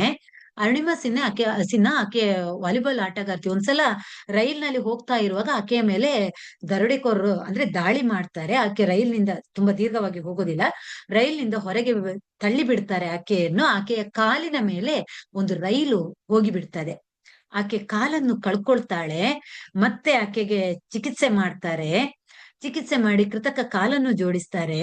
ಆಕೆ ಎಂತ ಕನಸನ್ನು ಕಾಣ್ತಾಳೆ ಗೊತ್ತಾ? 7 ಖಂಡಗಳಲ್ಲಿ ಇರುವಂತ ಅತ್ಯಂತ ಎತ್ತರದ ಶಿಖರಗಳನ್ನು ತಾನು ಏರ್ಬೇಕು ಎನ್ನುವಂತ ಒಂದು ಕನಸನ್ನು ಕಾಣ್ತಾಳೆ. ಅದನ್ನು ನನಸು ಕೂಡ ಮಾಡಿಕೊಳ್ತಾಳೆ.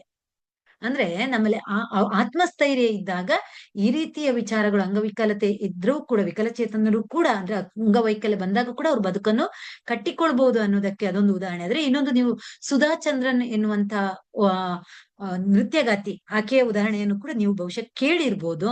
ಆಕೆ ಕೂಡ ಆಕ್ಸಿಡೆಂಟ್ ಅಲ್ಲಿ ಕಾಲನ್ನು ಕಳ್ಕೊಳ್ತಾಳೆ. ಕೃತಕ ಕಾಲನ್ನು ಇಟ್ಕೊಂಡು ಆಕೆ ಮತ್ತೆ ಬದುಕನ್ನು ಕಟ್ಟಿಕೊಳ್ತಾಳೆ ನೃತ್ಯ ಮಾಡುವ ಮೂಲಕ. ಸೊ ಹಾಗಾಗಿ ಇಂಥ ಉದಾಹರಣೆಗಳು ಬೇಕಾದಷ್ಟು ನಮಗೆ ಸಿಗ್ತವೆ. ಕಡಲ್ಗಾಲುವೆಯನ್ನು ಈಜಿದಂತ, ಇಂಗ್ಲಿಷ್ ಕಡಲ್ಗಾಲುವೆಯನ್ನು ಈಜಿದಂತ ಜಾನಕಿ, ಆಕೆಗೆ ಪತ್ರಕರ್ತರು ಬಂದೊಂದು ಪ್ರಶ್ನೆಯನ್ನು ಕೇಳ್ತಾರಂತೆ. ಅಲ್ಲಪ್ಪ, ನೀವು ಕಾಲೇ ಇಲ್ಲ, ನಿನ್ಗೆ ಈಜಲಿಕ್ಕೆ ಕಷ್ಟ ಆಗ್ಲಿಲ್ವಾ ಅಂತ ಕೇಳಿದಾಗ ಆಕೆ ಏನ್ ಹೇಳ್ತಾಳೆ ಗೊತ್ತಾ? ನೋಡಿ, ನಾವ್ ಯಾವಾಗ್ಲೂ ಪಾಸಿಟಿವ್ ಆಗಿ ಆಲೋಚನೆ ಮಾಡ್ಬೇಕು. ನಮ್ಮಲ್ಲಿ ಇರುವಂತ ಕೆಲವೊಂದು ಕೊರತೆಗಳು, ತೊಂದರೆಗಳನ್ನು ನಾವು ಪಾಸಿಟಿವ್ ಆಗಿ ಆಲೋಚನೆ ಮಾಡ್ಬೇಕನ್ನೋದಕ್ಕೆ ಆಕೆ ಏನ್ ಹೇಳ್ತಾಳೆ ಗೊತ್ತಾ ಪತ್ರಕರ್ತರಿಗೆ ಉತ್ತರ? ನನಗೆ 2 ಕಾಲುಗಳು ಇಲ್ಲದೆ ನನಗೆ ಈಜಲಿಕ್ಕೆ ಈಸಿ ಆಯ್ತು, ಸುಲಭ ಆಯ್ತು ಅಂತ. ಯಾಕೆ ಅಂತ ಹೇಳಿದ್ರೆ, ಈ ನೀರಿನಲ್ಲಿ ಈಜಲಿಕ್ಕೆ ನಮ್ಮ ದೇಹದ ತೂಕ ಕಡಿಮೆ ಇರ್ಬೇಕು. ಅಂದ್ರೆ ನೋಡಿ, ಆ ಅಂಗವೈಕಲ್ಯವನ್ನೇ ಆಕೆ ಹೇಗೆ ಪಾಸಿಟಿವ್ ಆಗಿ ತಗೊಂಡ್ಲು. ಸೊ ಹಾಗಾಗಿ ನಮ್ಮಲ್ಲಿ ಯಾವುದೇ ಈ ರೀತಿಯ ವಿಚಾರಗಳು ಇರ್ಬೋದು, ನಾವು ಅದನ್ನು ಹೇಗೆ ಧನಾತ್ಮಕವಾಗಿ ಆಲೋಚನೆ ಮಾಡಬಹುದು ಎನ್ನುವುದನ್ನು ಕೂಡ ನಾವು ಇಲ್ಲಿ ಆಲೋಚನೆ ಮಾಡ್ಬೇಕಾಗಿದೆ. ಸೊ ಆ ರೀತಿಯಲ್ಲಿ ನಾವು ಅದನ್ನು ಪಾಸಿಟಿವ್ ಆಗಿ ಮಾಡ್ಕೊಂಡಾಗ, ಧನಾತ್ಮಕವಾಗಿ ಮಾಡ್ಕೊಂಡಾಗ ಖಂಡಿತ ನಾವು ಸಾರಿ ಸಾರಿ ಆ ವಿಚಾರಗಳು ಇದ್ದಾಗ ಕೂಡ, ಈ ರೀತಿಯ ತೊಂದರೆಗಳು ಇದ್ದಾಗ ಕೂಡ ಬದುಕನ್ನು ಕಟ್ಟಿಕೊಳ್ಳಿಕ್ಕೆ ಸಾಧ್ಯ ಇದೆ ಎನ್ನುವುದನ್ನು ಕೂಡ ನಾವು ತಿಳ್ಕೊಳ್ಬೇಕಾಗಿದೆ. ಸೊ ಹಾಗಾಗಿ ಈ ರೀತಿಯ ವಿಚಾರಗಳು ಬಂದಾಗ, ಯಾವ ರೀತಿಯಲ್ಲಿ ಸ್ಲೈಡ್ ಅಂಗವೈಕಲ್ಯತೆ ಇದ್ದಾಗ ಅವರನ್ನು ನಾವು ನೋಡಿಕೊಳ್ಳುವಂತಹ ರೀತಿಯಲ್ಲಿ ಕೂಡ ನಾವು ಯಾವ ರೀತಿ ಬದಲಾವಣೆಯನ್ನು ಮಾಡಿಕೊಳ್ಬಹುದು. ಮೊದಲು ನಾವು ಅವರನ್ನು ನೋಡುವ ರೀತಿ ಬದಲು ಮಾಡ್ಬೇಕಿದ್ರು ನಮ್ಮ ಮನಸ್ಸನ್ನು ನಾವು, ನಮ್ಮ ದೃಷ್ಟಿಯನ್ನು ನಾವು ಸರಿ ಮಾಡಿಕೊಳ್ಬೇಕು, ನಮ್ಮ ದೃಷ್ಟಿಯನ್ನು ಬದಲು ಮಾಡಿಕೊಳ್ಬೇಕಾದಂತ ಅಗತ್ಯತೆ ಇದೆ. ಹಾಗಾಗಿ ಅಂಗವೈಕಲ್ಯ ಎನ್ನುವಂಥದ್ದು ಖಂಡಿತ ಅದು ಶಾಪ ಅಲ್ಲ, ಅದೊಂದು ಸಹಜವಾದಂತ ಒಂದು ಜೀವನದ ಭಾಗ ಅಂತ ತಿಳ್ಕೊಳ್ಬೇಕಾಗಿದೆ. ಏನು, ಅವರನ್ನು ಮಾನವೀಯತೆಯಿಂದ ನೋಡಿಕೊಳ್ಳುವಂಥದ್ದು, ಇದೆಲ್ಲವೂ ಕೂಡ ಬಹಳ ಮುಖ್ಯ. ಸೊ ಇನ್ನೊಂದು ಪ್ರಶ್ನೆಯನ್ನು ಕೂಡ ಕೇಳಿದ್ರಿ. ಅವರಿಗೆ ಇವತ್ತು ಬೇಕಾದಷ್ಟು ಅವಕಾಶಗಳು ಕೂಡ ಸಮಾಜದಲ್ಲಿ ಇದೆ.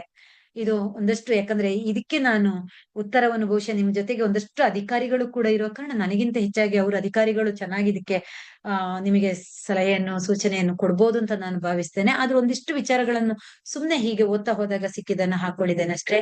ಈ ವಯೋವೃದ್ಧರಿಗೆ ಇರುವಂತ ಸವಲತ್ತುಗಳು, ವಿಕಲಚೇತನರಿಗೆ ಇರುವಂತ ಸವಲತ್ತುಗಳ ಬಗ್ಗೆ ಕೂಡ ನೀವು ಕೇಳಿದ್ರಿ. ಅದು ಬೇಕಾದಷ್ಟು ಸವಲತ್ತುಗಳು ಇವತ್ತು ಇದೆ. ಆದ್ರೆ ವಿಪರ್ಯಾಸ ಏನಾಗ್ತಾ ಇದೆ ಅಂತ ಹೇಳಿದ್ರೆ, ಸವಲತ್ತುಗಳು ಸರಿಯಾದ ರೀತಿಯಲ್ಲಿ ಜಾರಿಗೆ ಬರ್ತಾ ಇಲ್ಲ ಅಷ್ಟೇ. ಯಾರಿಗೆ ಸವಲತ್ತು ಸಿಗ್ಬೇಕೋ ಅವರಿಗೆ ಸಿಗ್ತಾ ಇಲ್ಲ. ವಯೋವೃದ್ಧರಿಗೆ ಇಂದಿರಾ ಗಾಂಧಿ ರಾಷ್ಟ್ರೀಯ ವೃದ್ಧಾಪ್ಯ ಪಿಂಚಣಿ ಇದೆ, ಸೀನಿಯರ್ ಸಿಟಿಜನ್ ಉಳಿತಾಯ ಯೋಜನೆ ಇದೆ, ಸೀನಿಯರ್ ಸಿಟಿಜನ್ ಕಾರ್ಡ್ ಇದೆ, ಆಯುಷ್ಮಾನ್ ಭಾರತ್ ಯೋಜನೆ ಇದೆ, ಉಚಿತ ಆರೋಗ್ಯ ತಪಾಸಣೆ ಇದೆ, ಹೀಗೆ ಬೇರೆ ಬೇರೆ ಅವಕಾಶಗಳು ಇದೆ. ಆದ್ರೆ ನಾವಿವತ್ತು ಏನ್ ಮಾಡ್ತಾ ಇದ್ದೇವೆ, ಅವರನ್ನು ನೋಡುವ ದೃಷ್ಟಿಕೋನವೇ ಬದಲು ಮಾಡ್ಬಿಟ್ಟು, ಅಥವಾ ಯಾರಿಗೆ ಸಿಗ್ಬೇಕು ಅವರಿಗೆ ಸಿಗದೆ ಬೇಕಾದಷ್ಟು ವೃದ್ಧಾಪ್ಯ ವೇತನ, ಪಿಂಚಣಿ ಇದೆಲ್ಲವೂ ಬರ್ತಾ ಇದೆ. ನಾವು ಅಲ್ಲಿ ನೋಡುವಂತ ರೀತಿಯೇ ಗಮನಿಸ್ಬೇಕು. ನೋಡಿ, ನೀವು ಬಸ್ಸಿನಲ್ಲಿ ಹೋಗ್ತಾ ಇರ್ತೀರಾ, ನೀವು ಸೀಟಲ್ಲಿ ಕೂತಿದ್ದೀರಾ, ಯಾರೋ ಒಬ್ಬ ವಯಸ್ಸಾದವರು ಬಂದ್ರು, ನೀವು ಯಾವತ್ತೂ ಸೀಟು ಬಿಟ್ಟು ಕೊಡೋದೇ ಇಲ್ಲ ನೋಡಿ ಅವರಿಗೆ.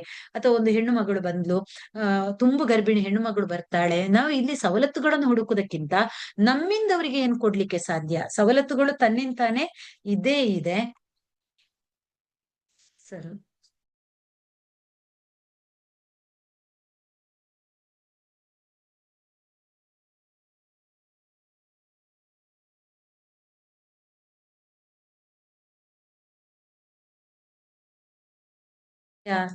ಒಂದು ವಿಡಿಯೋ ಕ್ಲಿಪ್ಪಿಂಗ್ಸ್ ತೋರಿಸಿ ಕೊನೆಗೊಳಿಸ್ತೇನೆ ಸರ್.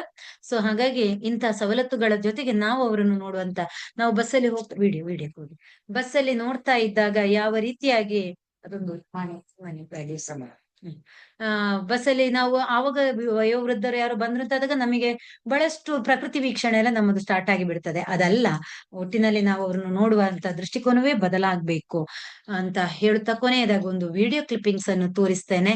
ಇದನ್ನು ನೋಡ್ಬಿಟ್ಟು ಬಹುಶಃ ನಾನು ಒಂದೆಷ್ಟು ಟೈಮ್ ಇದ್ರೆ ಒಂದೆರಡು ವಿಡಿಯೋ ಕ್ಲಿಪ್ಪಿಂಗ್ಸ್ ಇದೆ, ಕೊನೆಗೊಳಿಸ್ತೇನೆ. ಯಾವ ರೀತಿ ನಮ್ಮಲ್ಲಿ ನೀವು ಪ್ರಶ್ನೆಗಳನ್ನು ಕೇಳಿದಕ್ಕೆ ಉತ್ತರ ಇಲ್ಲಿ ಇದೆ. ಮಾನವೀಯ ಮೌಲ್ಯ ಅಂದ್ರೆ ಏನು, ವ್ಯಕ್ತಿತ್ವ ವಿಕಸನ ಅಂದ್ರೆ ಏನು, ಸೊ ಇದೆಲ್ಲದಕ್ಕೂ ಉತ್ತರವನ್ನು ಈ ವಿಡಿಯೋದಲ್ಲಿ ಕೂಡ ಕಂಡುಕೊಳ್ಳಿಕ್ಕೆ ಸಾಧ್ಯ. ಈ ವಿಡಿಯೋವನ್ನು ಒಂದು ಗಮನಿಸಿ ನೀವು. ಎಸ್, ಒಳಿತು ಮಾಡು ಮನ್ಸ, ನೀ ಇರೋದು 3 ದಿವಸ.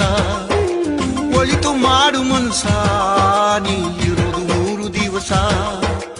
ಉಸಿರು ನಿಂತ ಮ್ಯಾಗೆ ನಿನ್ನ ಹೆಸರು ಹೇಳುತ್ತಾರ. ಉಸಿರು ನಿಂತ ಮ್ಯಾಗೆ ನಿನ್ನ ಹೆಸರು ಹೇಳುತ್ತಾರ. ಹೆಣ್ಣ ಅನ್ನುತ್ತಾರ, ಮಣ್ಣಾಗ ಹೂಳುತ್ತಾರ. ಚಟ್ಟ ಕಟ್ಟುತ್ತಾರ, ನಿನ್ನ ಸುಟ್ಟು ಹಾಕುತ್ತಾರ. ಒಳಿತು ಮಾಡು ಮನ್ಸ, ನೀ ಇರೋದು 3 ದಿವಸ. ಒಳಿತು ಮಾಡು ಮನ್ಸ, ನೀ ಇರೋದು 3 ದಿವಸ.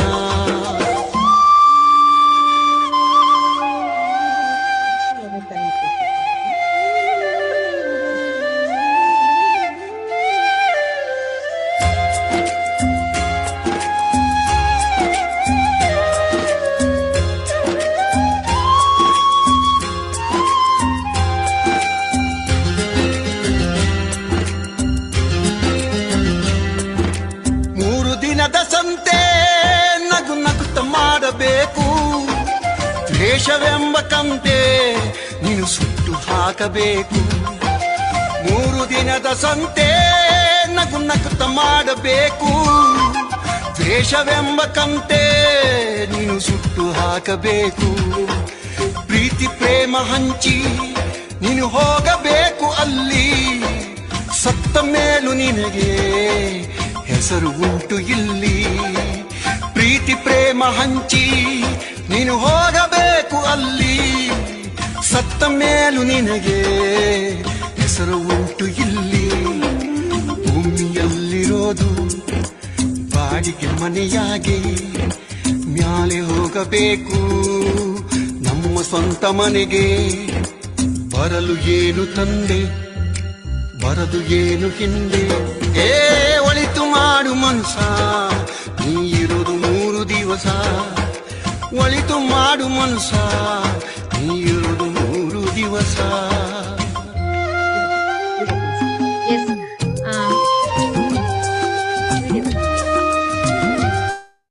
ಎಸ್, ಗಮನಿಸಿದ್ರಲ್ಲ. ಅಂದ್ರೆ ಇದು ಒಂದು ವಿಡಿಯೋ ಆದ್ರೂ ಕೂಡ ಅಂದ್ರೆ ಯಾವ ರೀತಿಯಲ್ಲೆಲ್ಲ ನಾವು ಸಹಾಯ ಮಾಡ್ಲಿಕ್ಕೆ ಸಾಧ್ಯ ಆಗ್ತದೆ ಎನ್ನುವಂಥದ್ದು. ಸರ್, ಕೊಟ್ಟ ಟೈಮ್ ಇನ್ನೊಂದ್ ಸ್ವಲ್ಪ ಇದೆ, ಸಾಧ್ಯ ಅಂತಿದ್ರೆ 2 ವಿಡಿಯೋ ಕ್ಲಿಪ್ಪಿಂಗ್ಸ್ ಇದೆ ಸರ್, ತೋರಿಸ್ತೇನೆ. ಇಲ್ಲಾಂದ್ರೆ ಪ್ರಶ್ನೆಗಳೇನಾದ್ರೂ ಇದ್ರೆ ಸಮ್ ಅಪ್ ಮಾಡ್ತೇನೆ ಸರ್.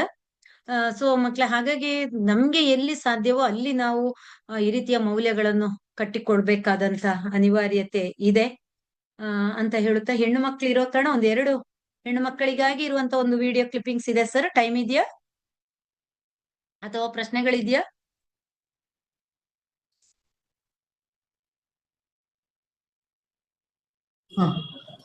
ಮಕ್ಕಳು ಯಾರಾದ್ರೂ ಮಾತಾಡೋರಿದ್ದೀರಾ ಸರ್? ವಿಡಿಯೋ ಕ್ಲಿಪ್ಪಿಂಗ್ಸ್ 2 ಇದೆ ಸರ್. ಮಕ್ಕಳಿಗೆ ಒಂದು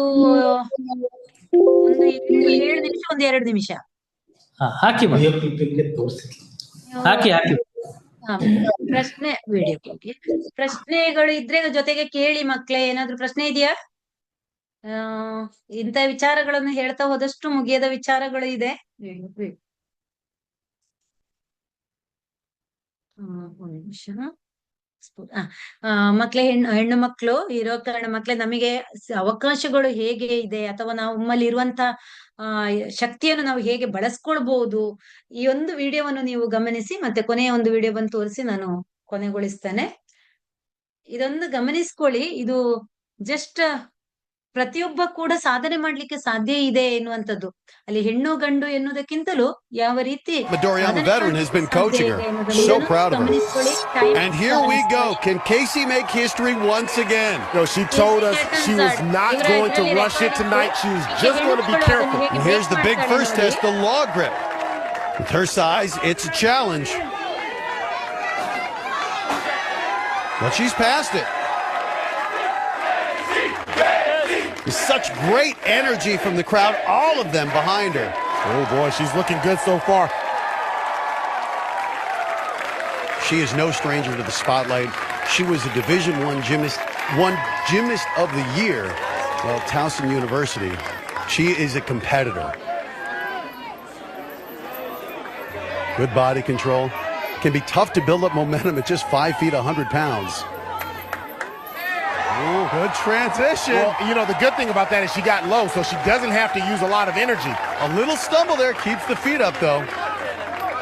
The longer she's on that cargo net, Just though, so makes you amazing. wonder.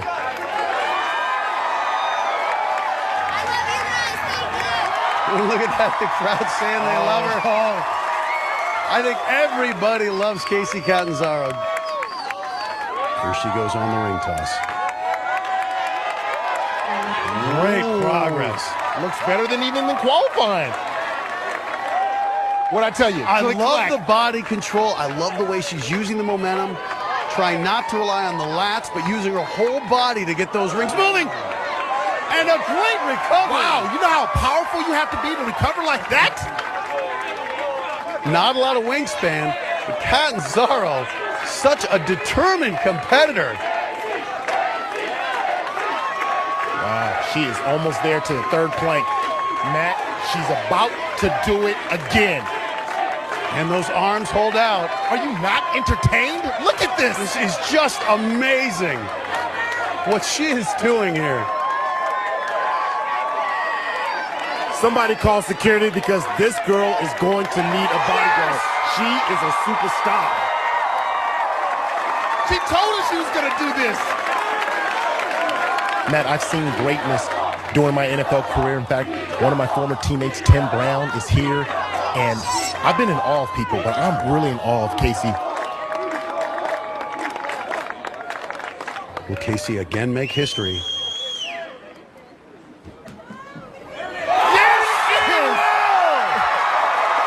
She is such a strong competitor.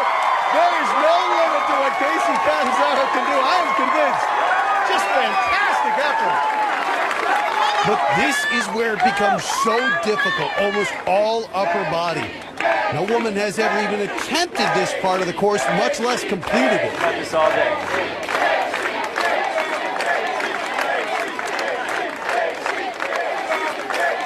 Casey Catanzaro rewriting all the history books in American Ninja Warrior. Great mount. So solid. Look at this. Wow! What? Are you kidding me? Casey Catanzaro, the first woman ever to attempt the salmon ladder, the first woman ever to complete it, and she is not done. Okay, this is where her height is a big disadvantage. That is a big gap to reach with her shorter arms. Well, to be honest, I don't even know if she can reach it. She's going to have to leap here. Yeah, this transition is hard. Oh! She's hanging on for dear life! How she has the strength, I do not know, but Catanzaro refuses to quit on this course. Man, this girl is not human. She's not human. Well, we are seeing one of the greatest competitors, man or woman, we've ever seen in American Ninja Warrior. She's done it! This incredible run of Casey Catanzaro continues. Again, making history with every obstacle she completes.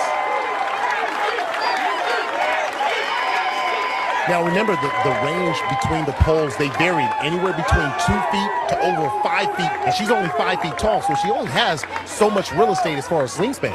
Two of those are going to be so fun. Here she goes on the pole grasper.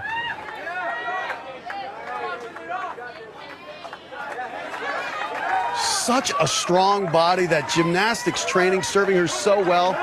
Look at this. Wow. got this. You got this. She's using every inch of her 5 feet body to make the transition. She's told us she would complete this course. I wasn't sure if it was just braggadocio, but she really believes it, and she is doing it. She's gonna jump. She's gonna have to jump. She's gonna Tarzan. Now look at the transition. This is over 5 feet right now. She's only 5 feet tall. There's a jump. Look at the lead. There's a jump. She's got it. One more pole to go. Oh my goodness. Oh, man. She's done it. Yes.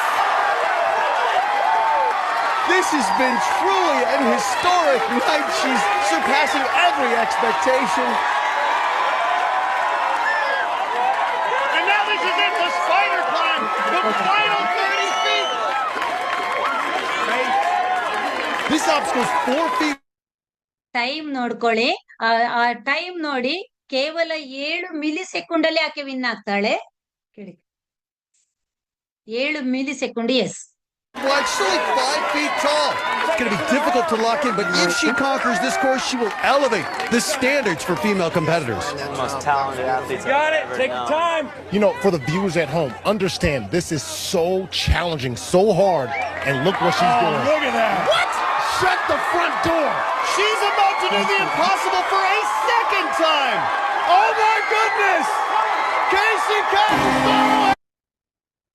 S, ನೋಡಿ, 8 ನಿಮಿಷ 59 second 53 milli second, ಅಂದ್ರೆ ಒಂದು 7 milli second ಅಲ್ಲಿ ಈಕೆ win ಆಗಿ ಬಿಡ್ತಾಳೆ. So ಅಂದ್ರೆ ಸಾಧ್ಯ ಇದೆ ಎಲ್ಲಾ ವಿಚಾರಗಳಲ್ಲೂ ಕೂಡ. ಯಾರು ವಯೋವೃದ್ಧರು, ಅಂಗವೈಕಲ್ಯ, ಹೆಣ್ಣು ಮಕ್ಕಳು, ಇದು ಯಾವ ತಾರತಮ್ಯ ಕೂಡ ಇಲ್ಲ.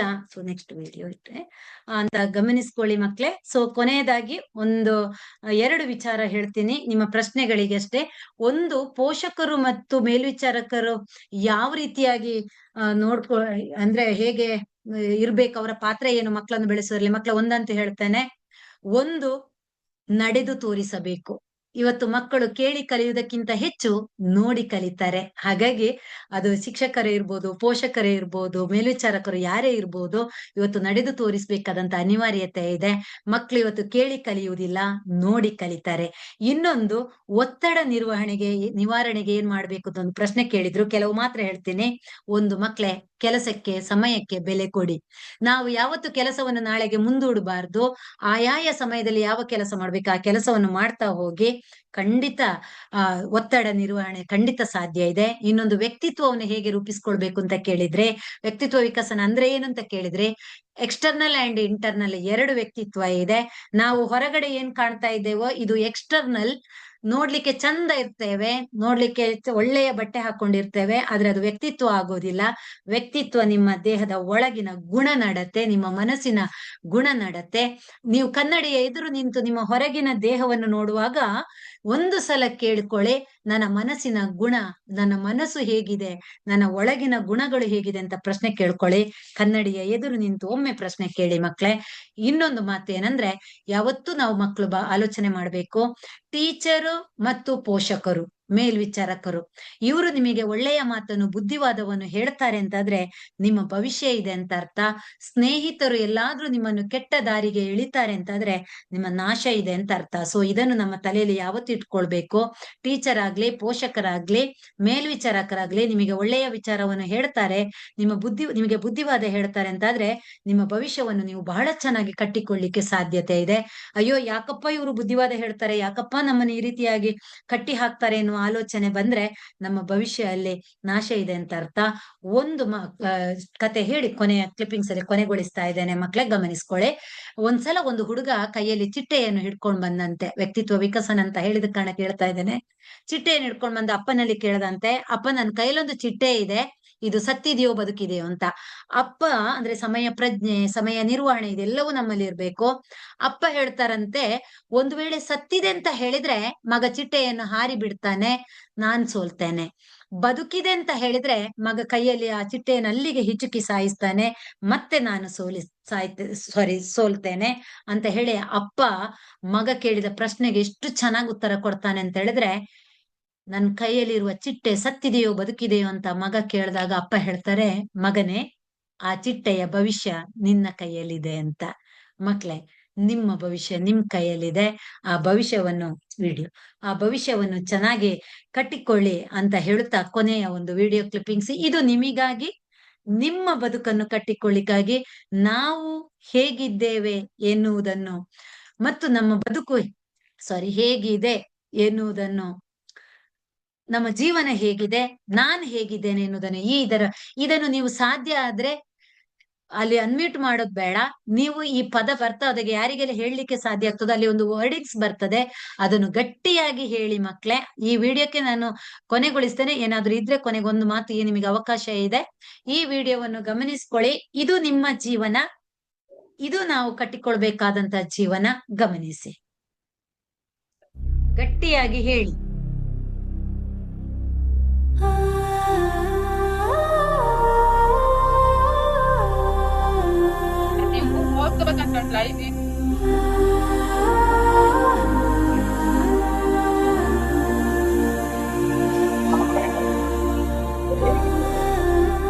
ಹೇಳ್ರ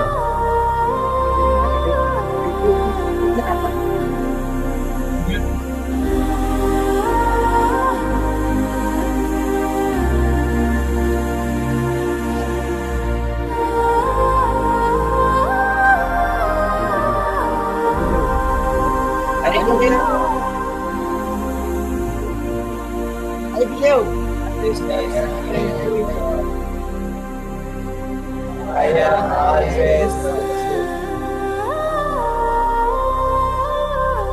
I am really getting good.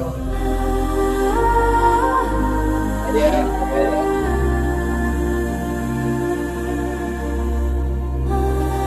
am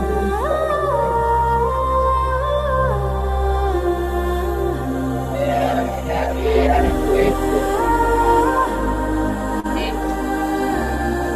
I have limited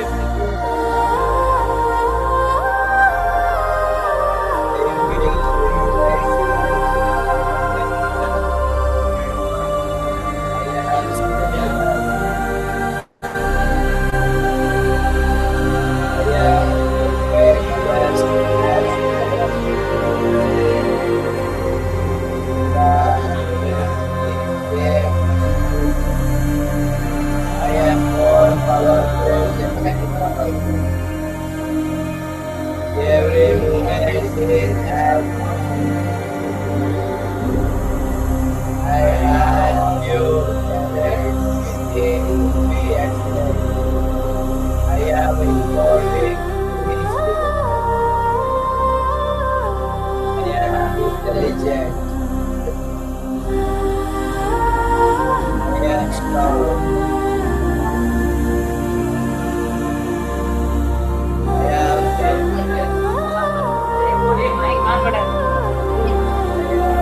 I am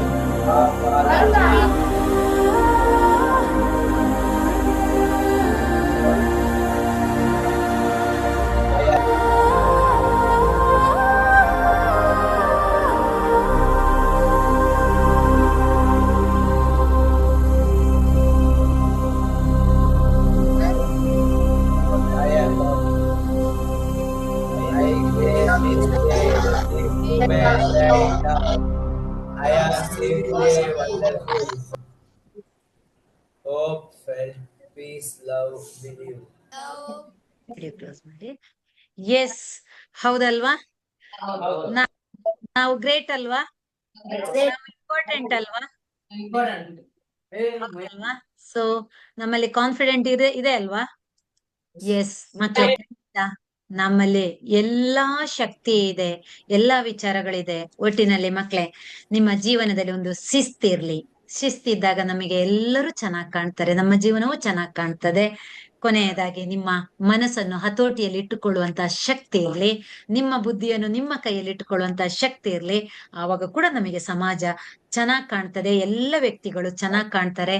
ಯಾರನ್ನೂ ಕೂಡ ನಾವು ಅಲ್ಲಗಳೆಯುವಂತ ಪ್ರಶ್ನೆಯೇ ಬರುವುದಿಲ್ಲ. ಆ ನಿಟ್ಟಿನಲ್ಲಿ ನಿಮ್ಮ ಬದುಕನ್ನು ಚೆನ್ನಾಗಿ ಕಟ್ಟಿಕೊಳ್ಳಿ ಅಂತ ಹೇಳುತ್ತಾ, ನಿಮಗೆ ಪ್ರಶ್ನೆಗಳಿದ್ದಲ್ಲಿ, ನಿಮಗೆ ಅವಕಾಶಗಳಿದ್ದಲ್ಲಿ ಕೇಳ್ಬೋದು. ಕೊನೆಯದಾಗಿ ನನಗೆ ಈ ಒಂದು ಅವಕಾಶವನ್ನು ಮಾಡಿಕೊಟ್ಟಂತಹ ಜಿಲ್ಲಾ ಪಂಚಾಯತ್ ಕಾರ್ಯಾಲಯ ಶಿವಮೊಗ್ಗ, ಇಲ್ಲಿಯ ಜಿಲ್ಲಾಡಳಿತ ಜಿಲ್ಲಾ ಪಂಚಾಯತ್ ಪರಿಶಿಷ್ಟ ವರ್ಗಗಳ ಕಲ್ಯಾಣ ಇಲಾಖೆ, ಸಮಾಜ ಕಲ್ಯಾಣ ಇಲಾಖೆ, ಹಿಂದುಳಿದ ವರ್ಗಗಳ ಕಲ್ಯಾಣ ಇಲಾಖೆ ಮತ್ತು ಅಲ್ಪಸಂಖ್ಯಾತರ ಕಲ್ಯಾಣ ಇಲಾಖೆ, ಇವು ಎಲ್ಲ ಇಲಾಖೆಗಳ ಅಧಿಕಾರಿ ವರ್ಗದವರಿಗೆ, ಸಿಬ್ಬಂದಿ ವರ್ಗದವರಿಗೆ ಮತ್ತು ಎಲ್ಲ ಪ್ರತಿಯೋರ್ವರಿಗೂ ಕೂಡ ನಾನು ಮನದಾಳದ ನಮನಗಳನ್ನು ಸಲ್ಲಿಸ್ತಾ ಇದ್ದೇನೆ.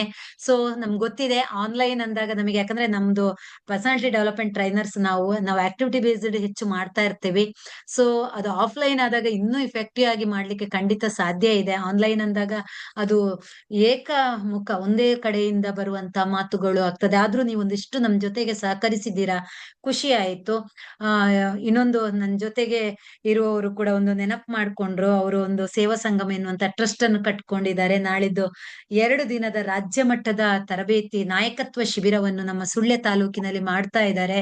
ಬೇರೆ ಬೇರೆ ಜಿಲ್ಲೆಗಳಿಂದ ರಾಜ್ಯದಿಂದ ಬರ್ತಾ ಇದ್ದಾರೆ. ಬಿಜಾಪುರ, ಮೈಸೂರು, ಬೆಳಗಾಂ, ಹುಬ್ಳಿ, ಹೀಗೆ ನೀವು ಶಿವಮೊಗ್ಗದಿಂದ ಕೂಡ ಬರುವವರು ಆಸಕ್ತರಿದ್ದಲ್ಲಿ ಖಂಡಿತ ನಮ್ಮನ್ನು ಕಾಂಟ್ಯಾಕ್ಟ್ ಆಗ್ಬೋದು. 2 ದಿನಗಳ ಕಾಲ ನಾಯಕತ್ವ ಶಿಬಿರ ನಡೀತಾ ಇದೆ. ನಾವು ಈ ರೀತಿಯ ಆಫ್ಲೈನ್ ಟ್ರೈನಿಂಗ್ ಗಳನ್ನು ಬಹುಶಃ ನಿಮ್ಮ ಮುಂದೆಗೆ ನಾನು ಇವತ್ತು ಈ ಆನ್ಲೈನ್ ಆಫ್ಲೈನ್ 2 ಸೇರಿಸ್ತಾ ಹೋದ್ರೆ 2590 ವೇದಿಕೆಯಲ್ಲಿ ನಾನು ನಿಮ್ಮ ಮುಂದೆಗಿದ್ದೇನೆ. ಯಾಕಂದ್ರೆ ನಾವು ಆಫ್ಲೈನ್ ಟ್ರೈನಿಂಗ್ ಇಲ್ಲಿ ಕರ್ನಾಟಕದಾದ್ಯಂತ ಕೊಡ್ತಾ ಇರ್ತೇವೆ. ಸೊ ಹಾಗಾಗಿ ಈ ಒಂದು ಅವಕಾಶವನ್ನು ನೀವು ನಮಗೆ ಮಾಡಿಕೊಟ್ಟಿದ್ದೀರಾ. ಆನ್ಲೈನ್ ಅಲ್ಲಿ ಆದ್ರೂ ಕೂಡ ಒಂದಿಷ್ಟು ವಿಚಾರಗಳನ್ನು ತಿಳಿಸುವಂತ ಪ್ರಯತ್ನವನ್ನು ನಾನು ನಿಮಗೆ ಮಾಡಿದ್ದೇನೆ. ಖಂಡಿತ ನೀವು ಇದರ ಸದುಪಯೋಗವನ್ನು, ಯಾಕಂದ್ರೆ ಇಷ್ಟೆಲ್ಲ ಮಾಡಿದ್ದಾರಲ್ವಾ, ಇದು ಏನಾಗ್ತದೆ ಅಂತ ಹೇಳಿದ್ರೆ ಕೇವಲ ಇಲ್ಲಿ ಕೇಳಿ ಇಲ್ಲಿ ಬಿಡುವಂತ ಕೆಲಸಕ್ಕೆ ಹೋಗ್ಬೇಡಿ, ಅದನ್ನು ನಿಮ್ಮ ಜೀವನದಲ್ಲಿ ಅಳವಡಿಸಿಕೊಳ್ಳೋ ಪ್ರಯತ್ನ ಮಾಡಿ. ಯಾಕಂದ್ರೆ 100ಕ್ಕೆ 100 ಯಾರು ಸರಿ ಥ್ಯಾಂಕ್ ಯು ಮೇಡಮ್. ವಿಚಾರಗಳು. ಧನ್ಯವಾದಗಳು ಮೇಡಮ್. ತಾವು ಇದುವರೆಗೂ ಏನು ಕಾರ್ಯಕ್ರಮ ನಡೆಸ್ಕೊಟ್ಟಿದ್ದೀರಿ ಅದಕ್ಕೆ ನಾವು ಚಿರಋಣಿಗಳಾಗಿದ್ದೇವೆ. ಜೊತೆಗೆ ಈ ಕಾರ್ಯಕ್ರಮದ ಮುಖ್ಯ ಕಾರಣಕರ್ತರು ನಮ್ಮ ಜಿಲ್ಲೆಯ ಜಿಲ್ಲಾ ಪಂಚಾಯತ್ ಮುಖ್ಯ ಕಾರ್ಯನಿರ್ವಾಹಕ ಅಧಿಕಾರಿ ಅಂತ ಹೇಮಂತ್ ಸರ್ IAS ಆಫೀಸರ್ ಇದ್ದಾರೆ. ಅವರು ಕೂಡ ವಿದ್ಯಾರ್ಥಿಗಳನ್ನ ಮತ್ತು ತಮ್ಮನ್ನು ಕುರಿತು 2 ನಿಮಿಷ ಮಾತಾಡ್ತಾರೆ ಮೇಡಮ್. Thank you. ಇಷ್ಟೊತ್ತು ಕೇಳಿದಂತ ಮಕ್ಕಳಿಗೂ ಕೂಡ ತುಂಬ ಹೃದಯದ ಧನ್ಯವಾದಗಳು. ಒಳ್ಳೇದಾಗ್ಲಿ ಮಕ್ಕಳಿಗೆ ಕೂಡ ಮೇಡಮ್ ತಮ್ಮೆಲ್ಲರ ತಮಗೆ ಮತ್ತೆ ತಮ್ಮ ತಂಡದವರಿಗೆ ಧನ್ಯವಾದಗಳು ಮೇಡಮ್. ತಾವು ಇಷ್ಟು 2 ತಾಸ 2 ಗಂಟೆಗಳ ತಾಸು ನಮ್ಮ ಜೊತೆ ನಮ್ಮ ಮಕ್ಕಳಿಗೋಸ್ಕರ ಮುಡಿಪಿಟ್ಟಿದ್ದೀರಾ. ಮತ್ತೊಮ್ಮೆ ನೀವು ಹೇಳ್ದಂಗೆ ಯಾವ್ದಾದ್ರು ನಮ್ಗೆ ಅವಕಾಶ ಸಿಕ್ಕಿದ್ದಲ್ಲಿ ಮುಖಾಮುಖಿ ಒಂದು ಕಾರ್ಯಾಗಾರ ಮಾಡೋದಕ್ಕೆ ನಾವು ಪ್ರಯತ್ನ ಪಡ್ತೀವಿ. ಮಕ್ಕಳು ಜಾಸ್ತಿ ಇರೋದ್ರಿಂದ ಒಂದು ಕಡೆ ಸೇರ್ಸೋದ್ ಕಷ್ಟ ಆಗುತ್ತೆ. ಬಟ್ ಅವಕಾಶ ಸಿಕ್ಕಿದಾಗ ಖಂಡಿತವಾಗಿಯೂ ಮಾಡೋಣ ಮೇಡಮ್. ಅಷ್ಟು ಹೇಳ್ತಾ ಮತ್ತೆ ನಮ್ಮ ಇಲಾಖೆಯ ಎಲ್ಲ ಅಧಿಕಾರಿಗಳಿಗೆ ಮತ್ತು ಮುಖ್ಯವಾಗಿ ನಮ್ಮ ಮಕ್ಕಳಿಗೆ ನಾನು ಧನ್ಯವಾದಗಳನ್ನ ಹೇಳ್ತೀನಿ. ಇದೇ ರೀತಿ ಮುಂದಿನ ದಿನಗಳಲ್ಲಿ ಬೇರೆ ವಿಚಾರವಾಗಿ ಬೇರೆ ವಿಷಯವಾಗಿ ಮತ್ತೊಮ್ಮೆ ಸಿಗೋಣ. ಧನ್ಯವಾದಗಳು. ಶುಭರಾತ್ರಿ. ಧನ್ಯವಾದಗಳು ಸರ್. Thank you sir.